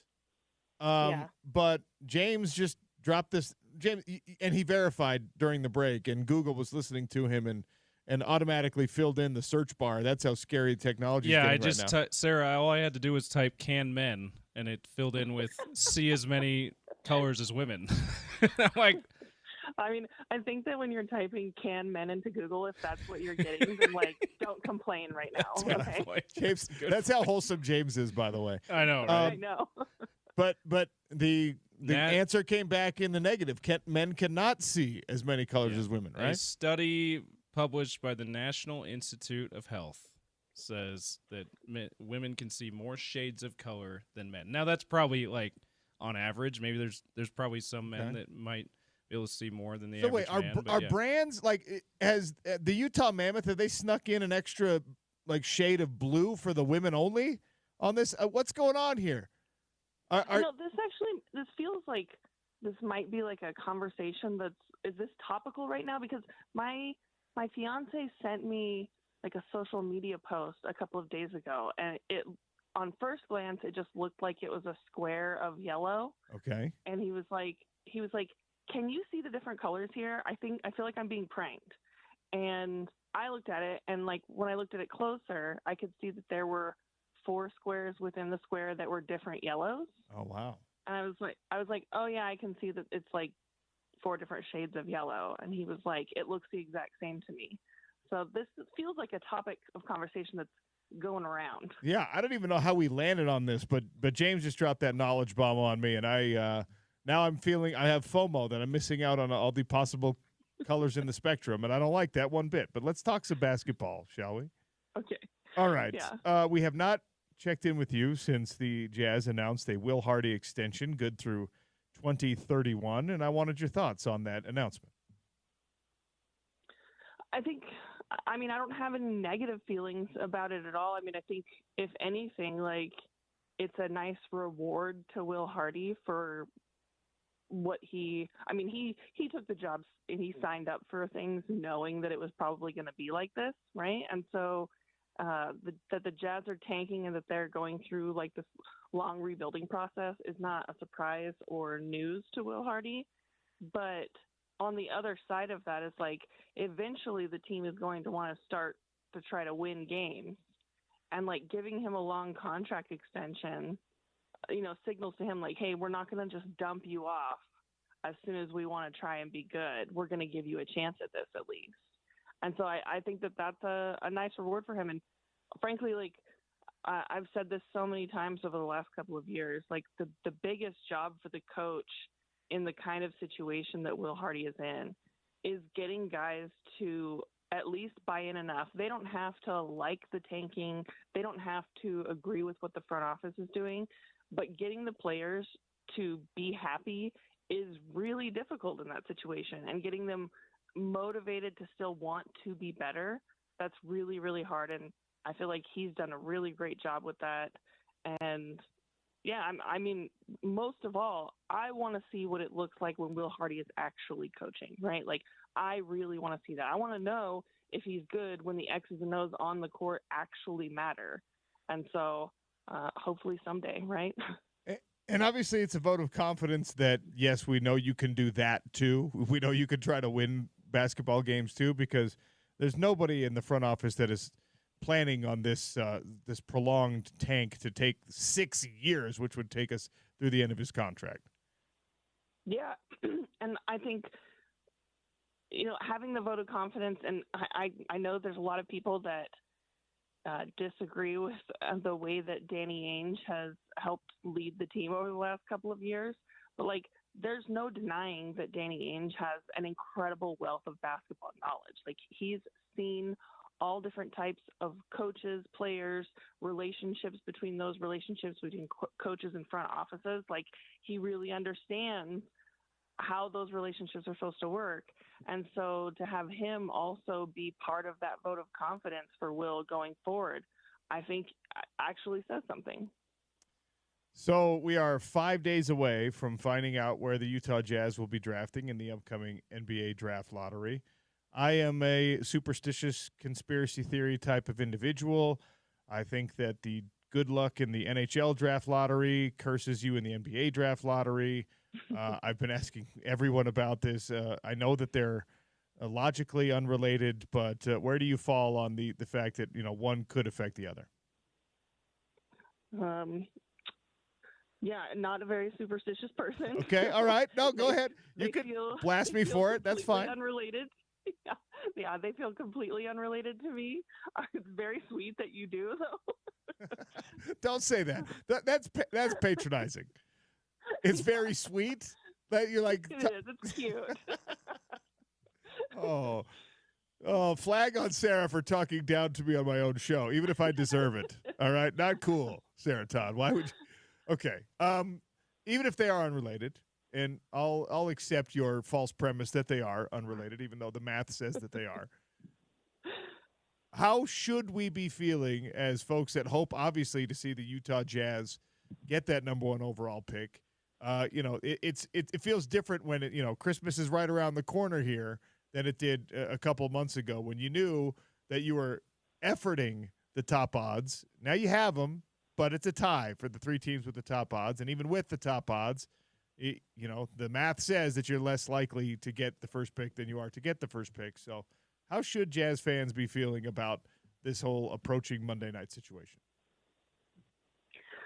Yeah, the math is against the number 1 pick, right? Like the most likely pick is number 5 based on percentages. But, I mean, based on percentages, at least one of the home court NBA teams should have won a second-round game, right?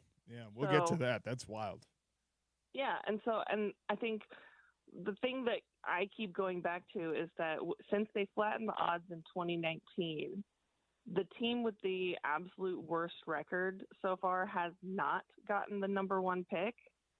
And in my mind, in everybody else's mind, maybe, I don't know. My mind works weirdly. If it hasn't happened yet, then that makes me think that it has to happen soon. It has to eventually. Eventually, the worst team is going to get it. And right. Okay. So, like when you spin on a roulette wheel and it's been black 4 times in a row, it's got to hit red next, right? Right. Exactly. So, mathematically, that's not true, Sarah. Call it girl math if you want to. I don't know. Call it whatever you want. But, like, even if it's not the first, right? Like, I've seen a lot of Jazz fans talking like, oh, we're going to end up with the 5th pick. And it's like, well, listen, if the first pick you don't get it, then your chances at the number 2 pick go up and so on and so forth. And I've been in that lottery room where things happen where it doesn't make sense, right? Like when Victor Wembanyama was awarded to the Spurs, the way that it happens in the actual lottery drawing room is not how it happens like on the live broadcast. When they announce it on the broadcast, it's like, they start down at the bottom and work their way up to the number 1 pick. When you're in the lottery drawing room, first balls that are drawn go number 1 pick. It's the first one. And so when the Spurs got the number 1 pick in the Wembanyama year, then they were drawn 2 more times before the other 3 lottery teams were picked. Whoa. And the odds of the Spurs getting their numbers drawn 3 times during that drawing is astronomically low. And so the math doesn't, like, this really is like a game of chance, honestly. What is it like being in that draft lottery room? Because if I'm not mistaken, there's no devices, right? You just like correct watching this process unfold. It's conclave. You're just like, I know stuff that you don't know.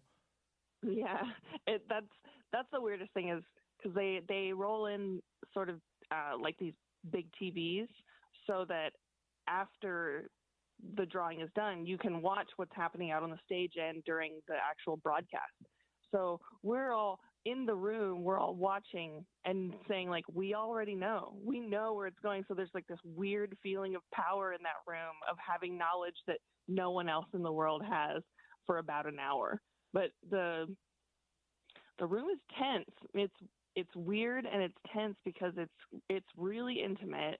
It's in sort of like a conference room at a convention center. And yeah, the doors are all closed. There's no devices, no smartwatches, no phones, recorders, anything like that. And it's a really small number of people in there. And when the drawing, there's like a few minutes of mingling before the drawing starts to happen.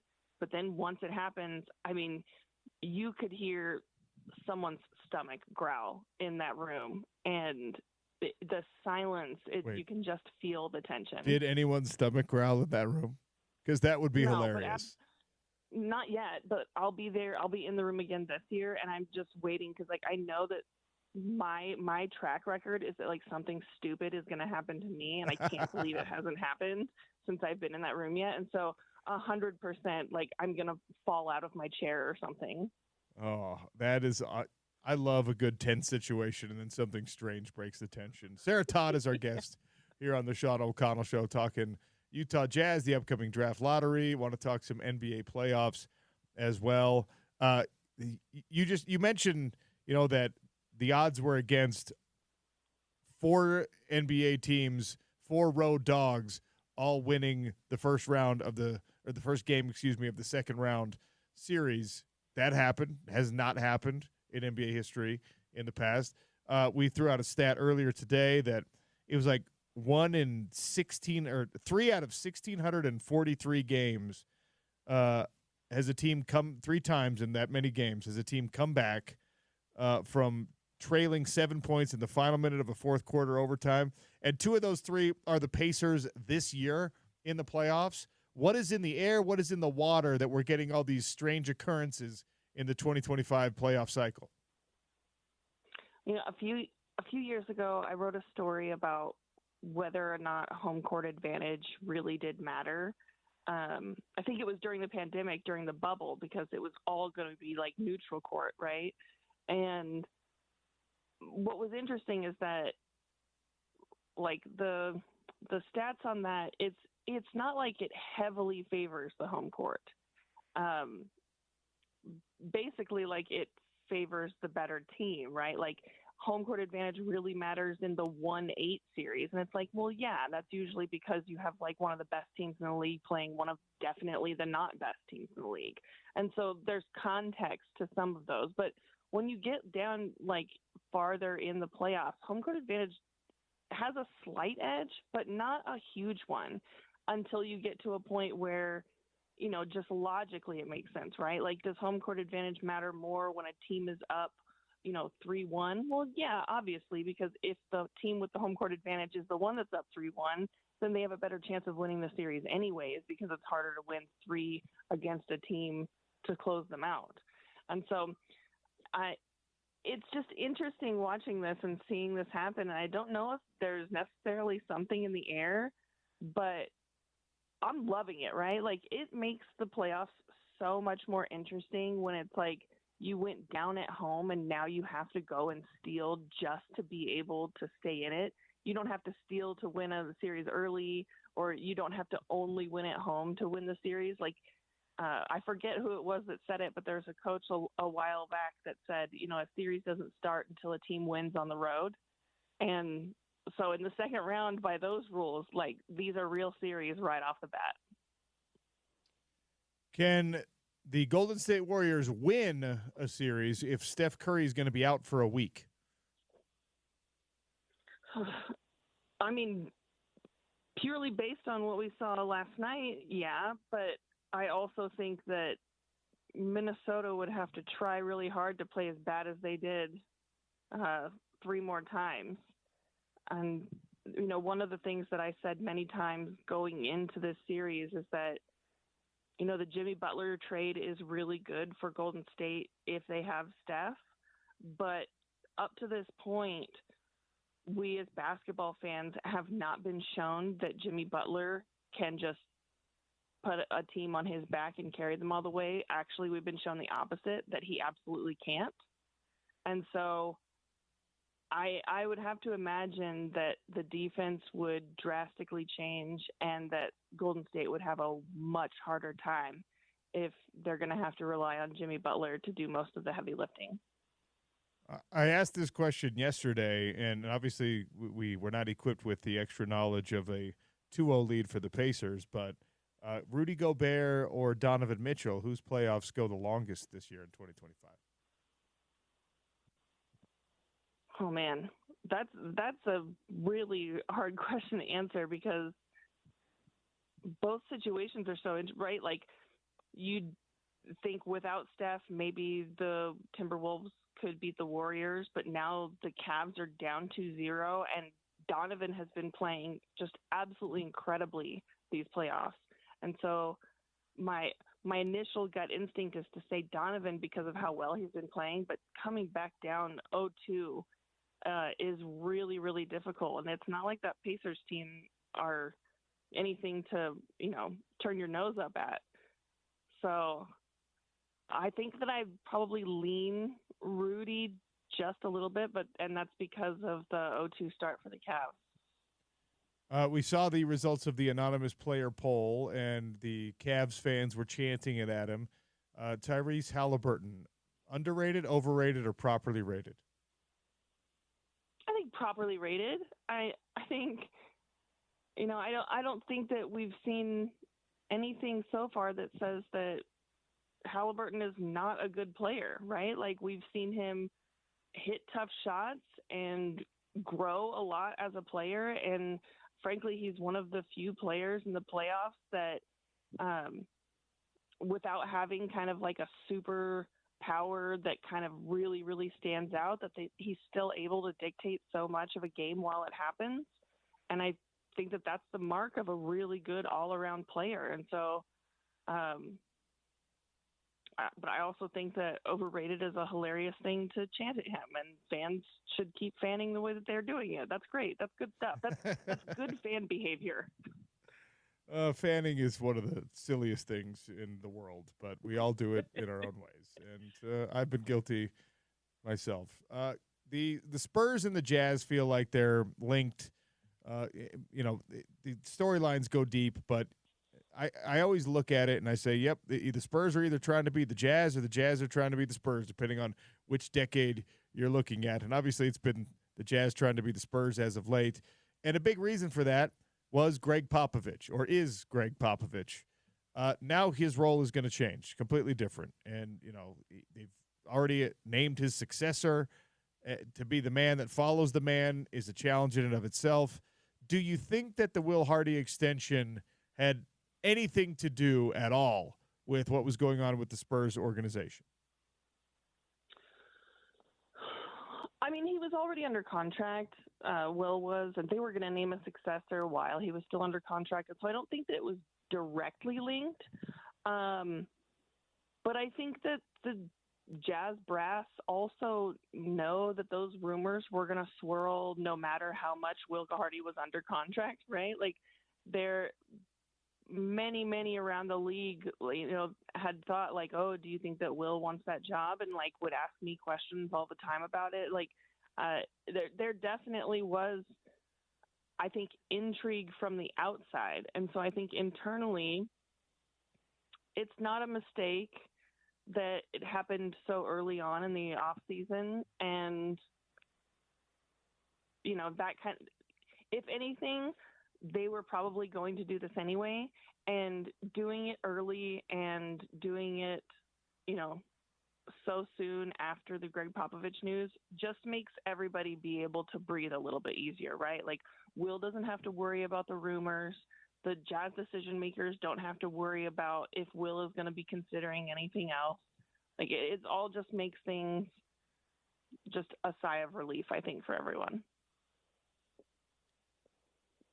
What do you think Greg Popovich is like as an executive at this stage of his career? He's going to be hands-on? Is he going to be meddling? Is he going to be a guy that just is more of a face and a figurehead than someone who's actually functioning? I know that this is all assuming a complete and full recovery from the stroke that, it looked like he still had a little ways to go at the press conference. Yeah, it was definitely hard to watch that. I think, there were a lot of fans watching him at that press conference who thought like, oh my God, it's so great to see him out and about. When I was watching it, I thought, oh, he like clearly can't move his left arm and he needs help. Manu Ginobili had to help him turn around. Tim Duncan had to help him take his jacket off. And so he's clearly limited, and it just made me feel sad, honestly, watching it. I don't know what his role is going to be. I don't know how deeply he's going to be involved. But I think that in kind of the decision-making process, especially like as we head into the draft, right? Like during the draft process, a lot of the team's job is to, see these players up close, bring them in for workouts, meet with them at the combine, interview them at the combine. It's a lot of up close stuff because teams have enough intel and game tape on these guys to know them better than they know themselves. Okay. Like they've been doing research on these prospects for years, but getting them up close and talking to them and feeling how it feels like they are when they're in your building or when they're interacting with other people that they're going to be interacting with every day if you draft them. That's kind of the most important thing. And Pop has done that, right? Like he's been in those rooms and done those interviews. And so I think that his input will be valued just as much and will probably be the same in those situations as it was when he was the head coach. It's just that now, once those decisions made, the job of developing those players is not his. So I don't think that there's going to be like much that's going to change on how much input he has, because I think he already had a huge voice. Sarah, always appreciate your time. Enjoy the weekend. Enjoy Monday. And we'll chat with you shortly after. Thank you. All right. Thanks a lot, Sean. Sarah Todd, Utah Jazz and NBA insider from the Des News. Just awesome to talk to every single time. Cam Rising has broken his long silence. We'll tell you what is next for Cam, according to Cam, at least on social media. It's the Sean O'Connell Show, ESPN 700 and 92.1 FM.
So here we go. Beefier runner.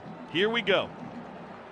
Jaquindon Jackson in the ball game next to Cam Rising. Kincaid in the right slot on 4th and goal from the 1-yard line. USC shifting personnel all over the field right now. They finally get a player off the field. They got 10 guys. Here we go. Rising under center, now in the shotgun. Moves a man inside, calls his own number, Rising end zone, touchdown. It's almost as if USC let him score. That's a touchdown for Cam Rising. With 48 seconds to play, Utah a PAT away from tying this ball game.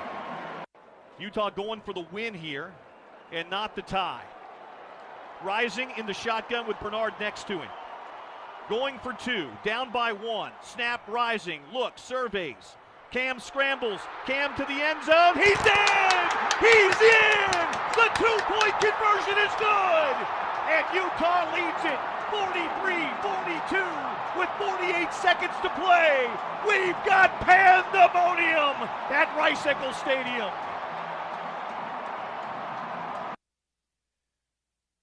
You know what that sound is. Touchdown and 2-point conversion. Cam Rising over USC. Legendary moment from a legendary player. I just got goosebumps listening to that thing again.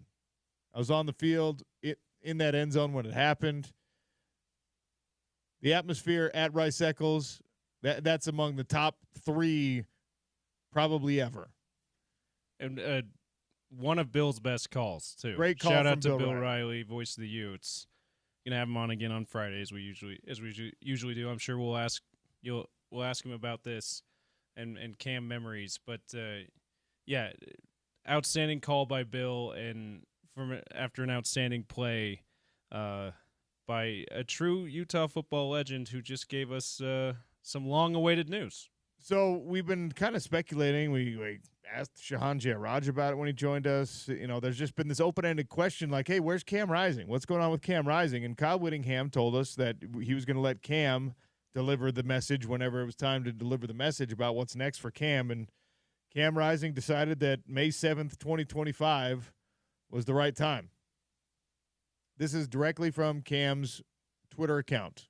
His social media says, due to a hand injury I suffered during the Baylor game, I've been advised by 2 orthopedic physicians that I will never be able to return to playing football. I'll be obtaining a 3rd medical opinion and will undergo the recommended surgery.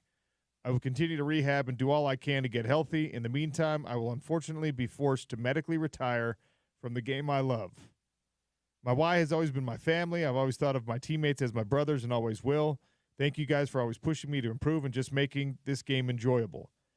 Thank you to the coaches for guiding me in the right direction to become a better man and football player. Coach Ludwig, thank you for turning me into a football nerd and showing me the correct way to respect the game. Lastly, thank you to all the fans and everyone that supported me throughout my career. You made the moment special. Bad moon out. Cam Rising, medically retiring from football. Look, Cam Rising is a young man. And to have professionals, orthopedic doctors tell you you can't do this anymore. You're not good enough to do this anymore. You shouldn't do this anymore.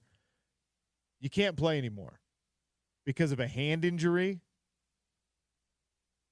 suffered because he was kind of forced awkwardly into a table out of bounds. I mean, you talk about the worst case scenario for an absolute Utah football legend. I mean, this dude, legend of the highest order. The hand not going to get healthy enough for him to keep trying to play. And I know Cam Rising's going to go on and he's going to be successful in whatever it is he tries to do.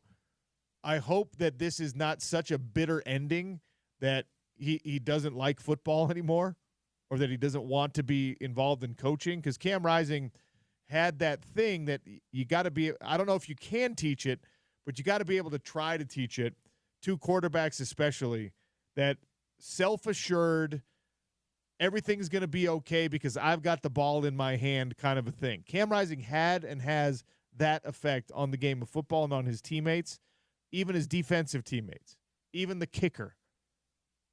That's a guy that I think benefits any football program if he can just bring that confidence and exude that, in a different role. I don't know if you can when you're not the quarterback himself, but just a legend of the highest order. His name will be on the side of the stadium like Alex Smith's is. It should be at some point. And I feel terrible that Cam Rising, again, still a very young man, is being told that your hand is damaged enough that you're not going to be able to do this anymore. We all have to come to grips with the idea that our competition career, our sports career, comes to an end at some point. To have injury and physical disability taken away from you when you're still in your mid-20s, that sucks. Cam Rising, in my opinion, probably could have been at least a Gardner Minshew in the NFL. Just being on an NFL practice squad is an absolute honor. He's at least good enough for that from an ability standpoint, and it sounds like he's going to have to medically retire instead. Shame on all of us, any of us, who were questioning his motivation, his desire to be back on the field, his toughness, I thought it was just he got stitches in his hand. It was obviously a lot more than that. The communication situation broke down completely between the university and the fan base. I love that he shouted out Coach Ludwig by name and said, thank you for making me a football nerd.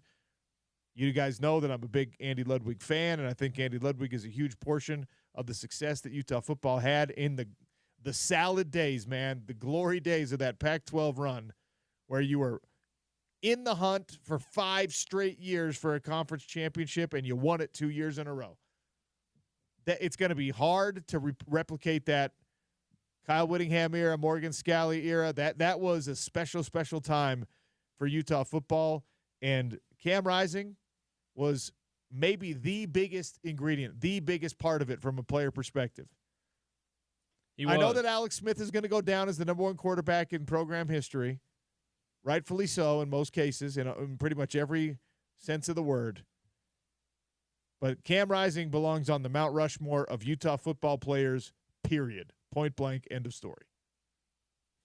Yeah, no notes, OC. And no notes on the social media posts, too. We all know Southern California kid, Cam Rising, Lakers fan, Kobe fan. So to do the a la Kobe, bad moon out, good on him.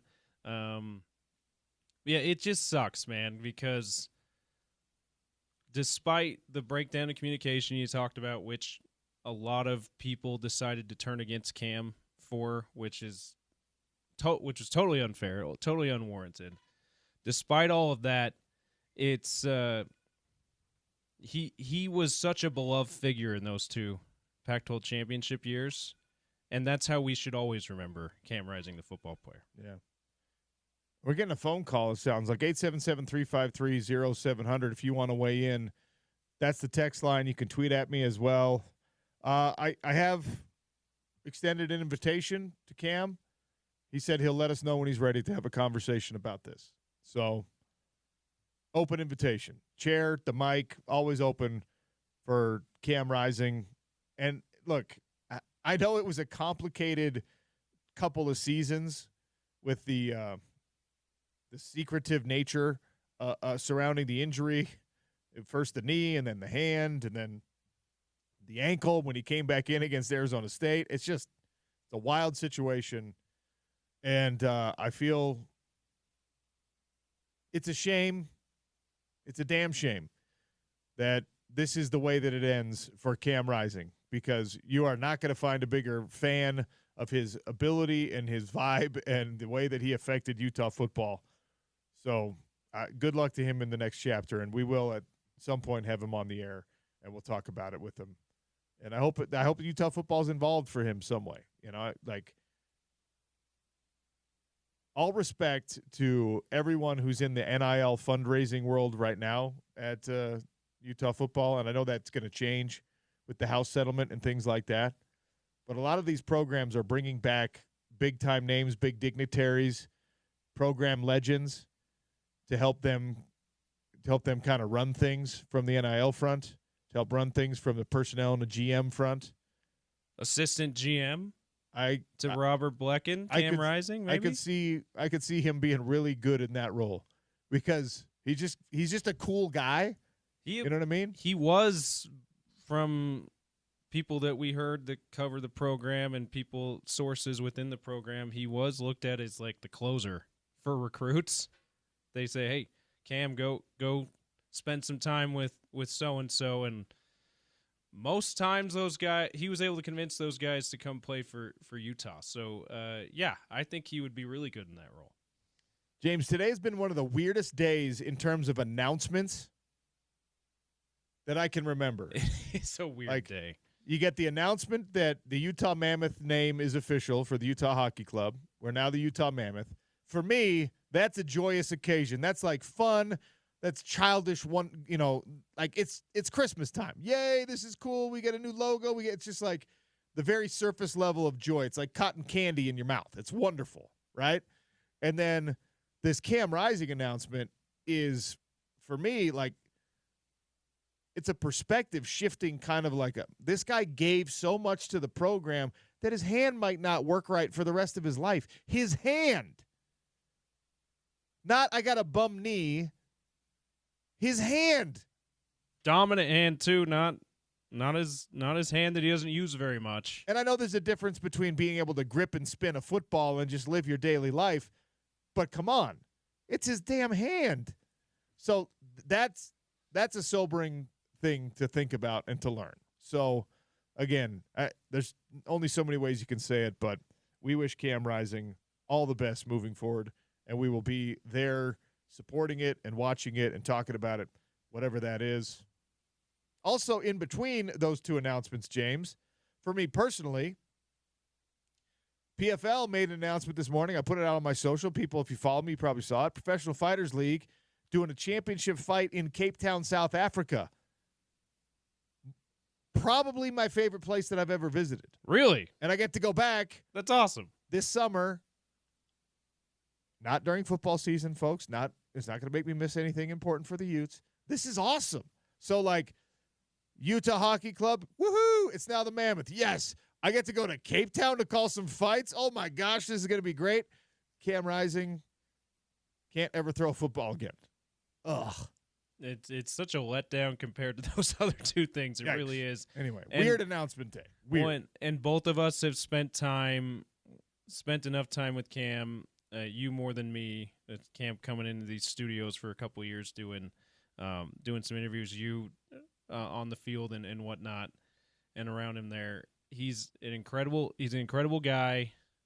I loved my interactions with him. Love what his willingness to give us those exclusive interviews that we had with him for a few years there, and just wish him nothing but the best. And we have expressed to him that he's always got a home here on ESPN 700. Anytime he wants it, we'd love to talk to him. Hopefully, and if not, we'll support him in other ways for sure. You can't have the whole show, but you can have as much time on the show as you want. Exactly. Like, you can't be the Cam Rising show. I want this job still, but beyond that, you're more than welcome. Cam knows that. All right. Wow. Not even the only big Utah legend announcement. I've got news for Britton Covey fans. Next on the Sean O'Connell Show, ESPN 700, 92.1 FM.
3:15 to go, third period. Saad with speed into the Edmonton zone as it knocked off his stick. Nice play there defensively. Staying home was Darnell Nurse, and he just poked it away.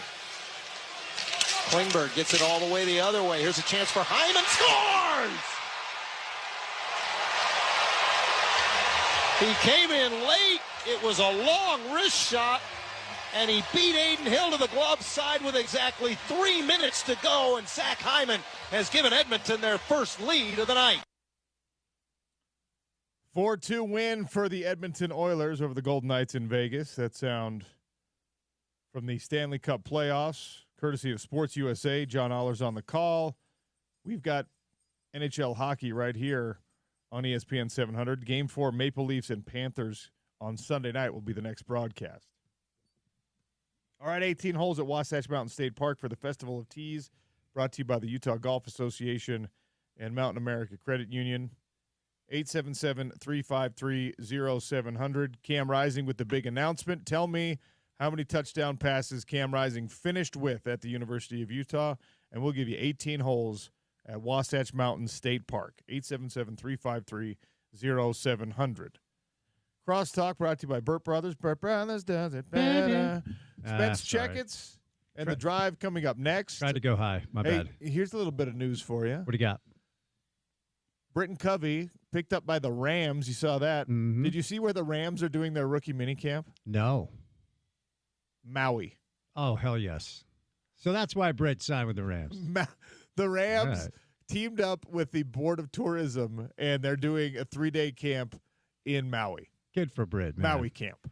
Perfect. We had JB Long on yesterday, voice of the Rams, your old buddy from the Pac-12 Network. Perfect landing spot for him. Yeah, it's great. They need help in the return game, which he can, and hopefully he can get some reps on the outside before he decides to write a few bestsellers and become the governor of Utah and probably take our jobs if he wants to. Yes, if that's what he wants to do, he gets to do whatever he wants. By the way, I decided something. Okay. I'd like to fight somebody to win $1 million. You want to? Like you did. Okay. But caveat. Okay. The loser gets $500,000. Ooh. Can you set that up? I can't set that up. Do you know people who can? Probably not. Oh. All right. I'm just an idea man, Sean. Okay. I just thought I'd throw that out there. I mean, someone with no combat experience who's in his mid-40s. Few bar fights. Won a few, lost a few. Okay. Okay. All right. So not combat experience. I appreciate the candor there because so many people pretend that their bar fight or street fight record is undefeated, and we know it's not true. No, if I had to guess, 5-3. Okay, all right. Okay? If I had to guess off the top of my head, including getting jumped and beaten pretty mercilessly, excuse me. So, yes, no technical combat experience, but I can throw these things if I need to. Okay. I just need a guarantee. Doesn't count. No, I just need a guarantee that no matter what happens, I'm walking out with $500K. Okay. I can't make that happen for you. Can you escalate a message to somebody who would consider? You know what? What's that? I know some people who know the bare knuckle boxing people. Perfect. And they're throwing around some big money. Okay. And actually, they pay people pretty well, especially if they know folks are going to tune in because they want to see that person get beat up. So if you're willing to be the heel, you'll probably get paid more money. And my guess is there are plenty of people that will love to see me get my ass kicked. So if we open it up to pay-per-view, maybe that purse could get bigger. What sparked this in you today? You just feeling froggy? You I want could to just fight use someone? an extra $500K. Okay, great. And I was just thinking, what's the quickest way to do it? Maybe Sean has an idea because he won $1 million fighting. Not like it was a one-off for you. You did a little training, had a little experience. I did prior a little to. training. Yeah. Did a little fighting prior to the $1 million purse. Yeah. So this morning, going over some financials. I'm like, I could use the extra $500K. What's the best route? All right, that's one way to do it. Oh, okay. So again, is it a hard no, or is it you'll look into it, or never say never? Okay, I'll look into it. Great, perfect. I'll see if we can make it happen for you. Make sure it's in my weight class. Attaching your hopes for an extra $500,000 to me is a bold strategy, Cotton. Let's see if it works out for you. Well, I'm going to escalate to some others. Okay, but great. This is my idea with you. Okay, perfect. I like it. Thanks, Sean. Wonderful. Appreciate it. All right, go Mammoth. Very excited. Tusks up. Ridiculously excited about it. I know that you care less than I do, but I love the whole thing. It's just pure fun. And then, we got the announcement, the official announcement. Kind of one of those things, you knew it was coming. You knew eventually when Cam Rising broke the silence, he wasn't going to say, guess what, guys? I'm actually the next Dallas Cowboys starting quarterback. Go Cougs, transfer to BYU. No, he knew that wasn't going to happen. But, it's a somber reality that, oh, man, the era has come to an end very officially. And not just the Cam Rising as the Utah quarterback era, but the Cam Rising playing football era is over, it sounds like, which is a huge bummer for him. I said it 2 years ago. And you know the deal in this business. You've been doing it long enough. If you have relationships, you just stumble on information. And I wasn't looking to source what was going on with Cam and Brant at that time 2 years ago when the messaging to start the year was, might be him, maybe it's not. And then game one comes, wasn't him, game two. And then somebody up there told me, I think accidentally, quite frankly, he's not playing this year. They're protecting the messaging because they want to make sure that he gets paid because he has NIL deals. Same thing with Cam. And I went on air with it. Took a lot of criticism, a lot of pushback. People were pissed off. And then once people realized my information was good, because, sorry, it usually is. Love or hate it, just usually good. The venom turned towards Cameron. And I think it continued throughout the course of that season. And then he gets hurt next year, and the venom continued.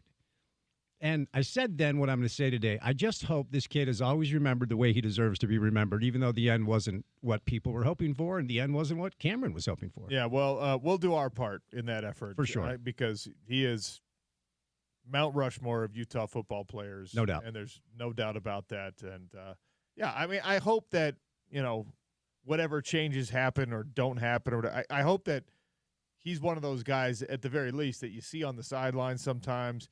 I could see him serving very well and doing very well in an official capacity up there, helping out with the NIL stuff, the general manager type stuff. I really think he could excel in that role because he is so charismatic. He's just got that calm confidence kind of a thing. Yeah. So we'll see. Up to him to decide. I mean, we had some conversations in here off the air about he's got a certain affection for the laid back lifestyle also of I'm like, dude, I don't know what your NIL deals are like, but go buy a place in Hawaii. Take some time. Live the dream that all of us wish we could. Do it, man. You're coming out of school with a couple $1 million in your pocket. For sure. And I'm glad you brought up the NIL thing and the way that the program protected that, because you got to remember that Cam came to Utah in a time where you were not allowed to make money. Correct. And he won a Pac-12 championship in a time where you're not allowed to make money. And a second in a time where you were not allowed to make money. And so even if what he got was all back pay, we're even then. 100%. All right. And folks are like, oh, what is he, cashing checks and not playing? Well, sorry, due respect, Coach Ludd's getting paid for a few years. Like all these coaches who lose their jobs get paid for years and years and years. And by the way, in the pros, if you get hurt, your contract's still guaranteed. You still get paid. It was just such a new dynamic for college football fans. They didn't know how to react. I wasn't reporting that for Cameron to take heat, and I had no issue with it. It's the same thing. We have to start looking at college football in the same lens that we view professional football. These guys get hurt. They still get paid, okay? So I hated the heat he got then. I don't love some of the heat he still gets. And like I said, and as you clearly agree with, he should always be remembered as a legend around here. Well, if the social media comments are anything to judge by, which usually they are not. Never know. It seems like the perspective is correct. Good. That Utah fans know that it's all over, know that it was complicated and messy at the end, but it's mostly we love you, we love that guy. Yeah. You're a legend. And in a backwards way, people were so upset, and Cameron should actually take that as the ultimate compliment. Like if he sucked, it'd be like, oh, he's hurt, whatever. Yeah. But Ute fans knew without him, we were in big trouble. So the fact that everybody was so upset and sad that he was missing time, hopefully Cameron at this point can look back and say, okay, that's because they knew how important I was to this group. All right, well, Tusks up. Indeed. Join the herd. Woolly bullies. Oh, okay, that's enough. What? No. Tusks up was enough. You didn't have to keep going. Why not? We're brainstorming some things here. You are. Zamboni dressed as a woolly mammoth? You weren't listening earlier, Spence. I can tell. I tune in when I'm in the car. No, Sean. It's fine. It's fine. I listen to the Sean I O'Connell don't expect show. you to listen to all 3 hours. Do you listen to all 4? Okay. The man with the Mamboni? Do you listen to all 4 hours of my show? No, I don't. I listen when I'm in the car. 3 hours and 58 minutes, but not all 4 hours. Fair enough. Okay. Well, then we're even. But You don't know this, and I have to leave you with this. It is scientifically feasible and actually likely that while the Utah Hockey Club, now Utah Mammoth, is playing and competing in the National Hockey League, the restoration of living woolly mammoths on planet Earth does come to pass, does happen, and it is not beyond reason that at some point you will be watching a Utah hockey game, a mammoth game, with potentially a live mascot somewhere, a woolly mammoth mascot. They're de-extincting the mammoth. You don't smoke weed ever, let alone prior to the show. No edibles. This is just you coming up with sober, salient ideas. It's happening, Spence. What podcast am I not listening to in the manosphere that's talking about this? No, you're aware of Colossal Biosciences. I am. Attached to Harvard University. Indeed. The cloning lab there, George Church, the lead geneticist. You lost me. Okay. Never heard of George. Shout out George, though. Okay, there's a great book called Woolly written by Ben Mesrick. I did see your tweet. Okay. They are very close to creating, in a sort of like backward cloning way, an Asian elephant that looks exactly and functions exactly like a woolly mammoth. Why do we have to label elephants? Why can't it just be an elephant? Why does it have to be an Asian elephant? Because they are distinct species with different phenotypes. Nerd. And genotypes. Okay. All right, Sean. Okay. Whatever you say, buddy. Are you not excited about this possibility? It seems... Rice-Eccles Stadium, Outdoor Classic, the Winter Classic, Mammoth skating on the ice against the Edmonton Oilers, and out runs Manny the Mammoth. Seems a little dangerous based off of my limited knowledge of mammoths and their potential to cause chaos. But there are a lot of people who think that our ancestors domesticated the woolly mammoth rather than hunting it to extinction. But there are no people who think that. That is a topic for another day. Okay, Sean, thank you. Good knowledge out of the gates. Stay tuned to The Drive. Thanks for listening. It's Scott Mitchell filling in for me tomorrow. I'll be in Belfast. Have fun, everyone. Sean O'Connell Show, ESPN 700.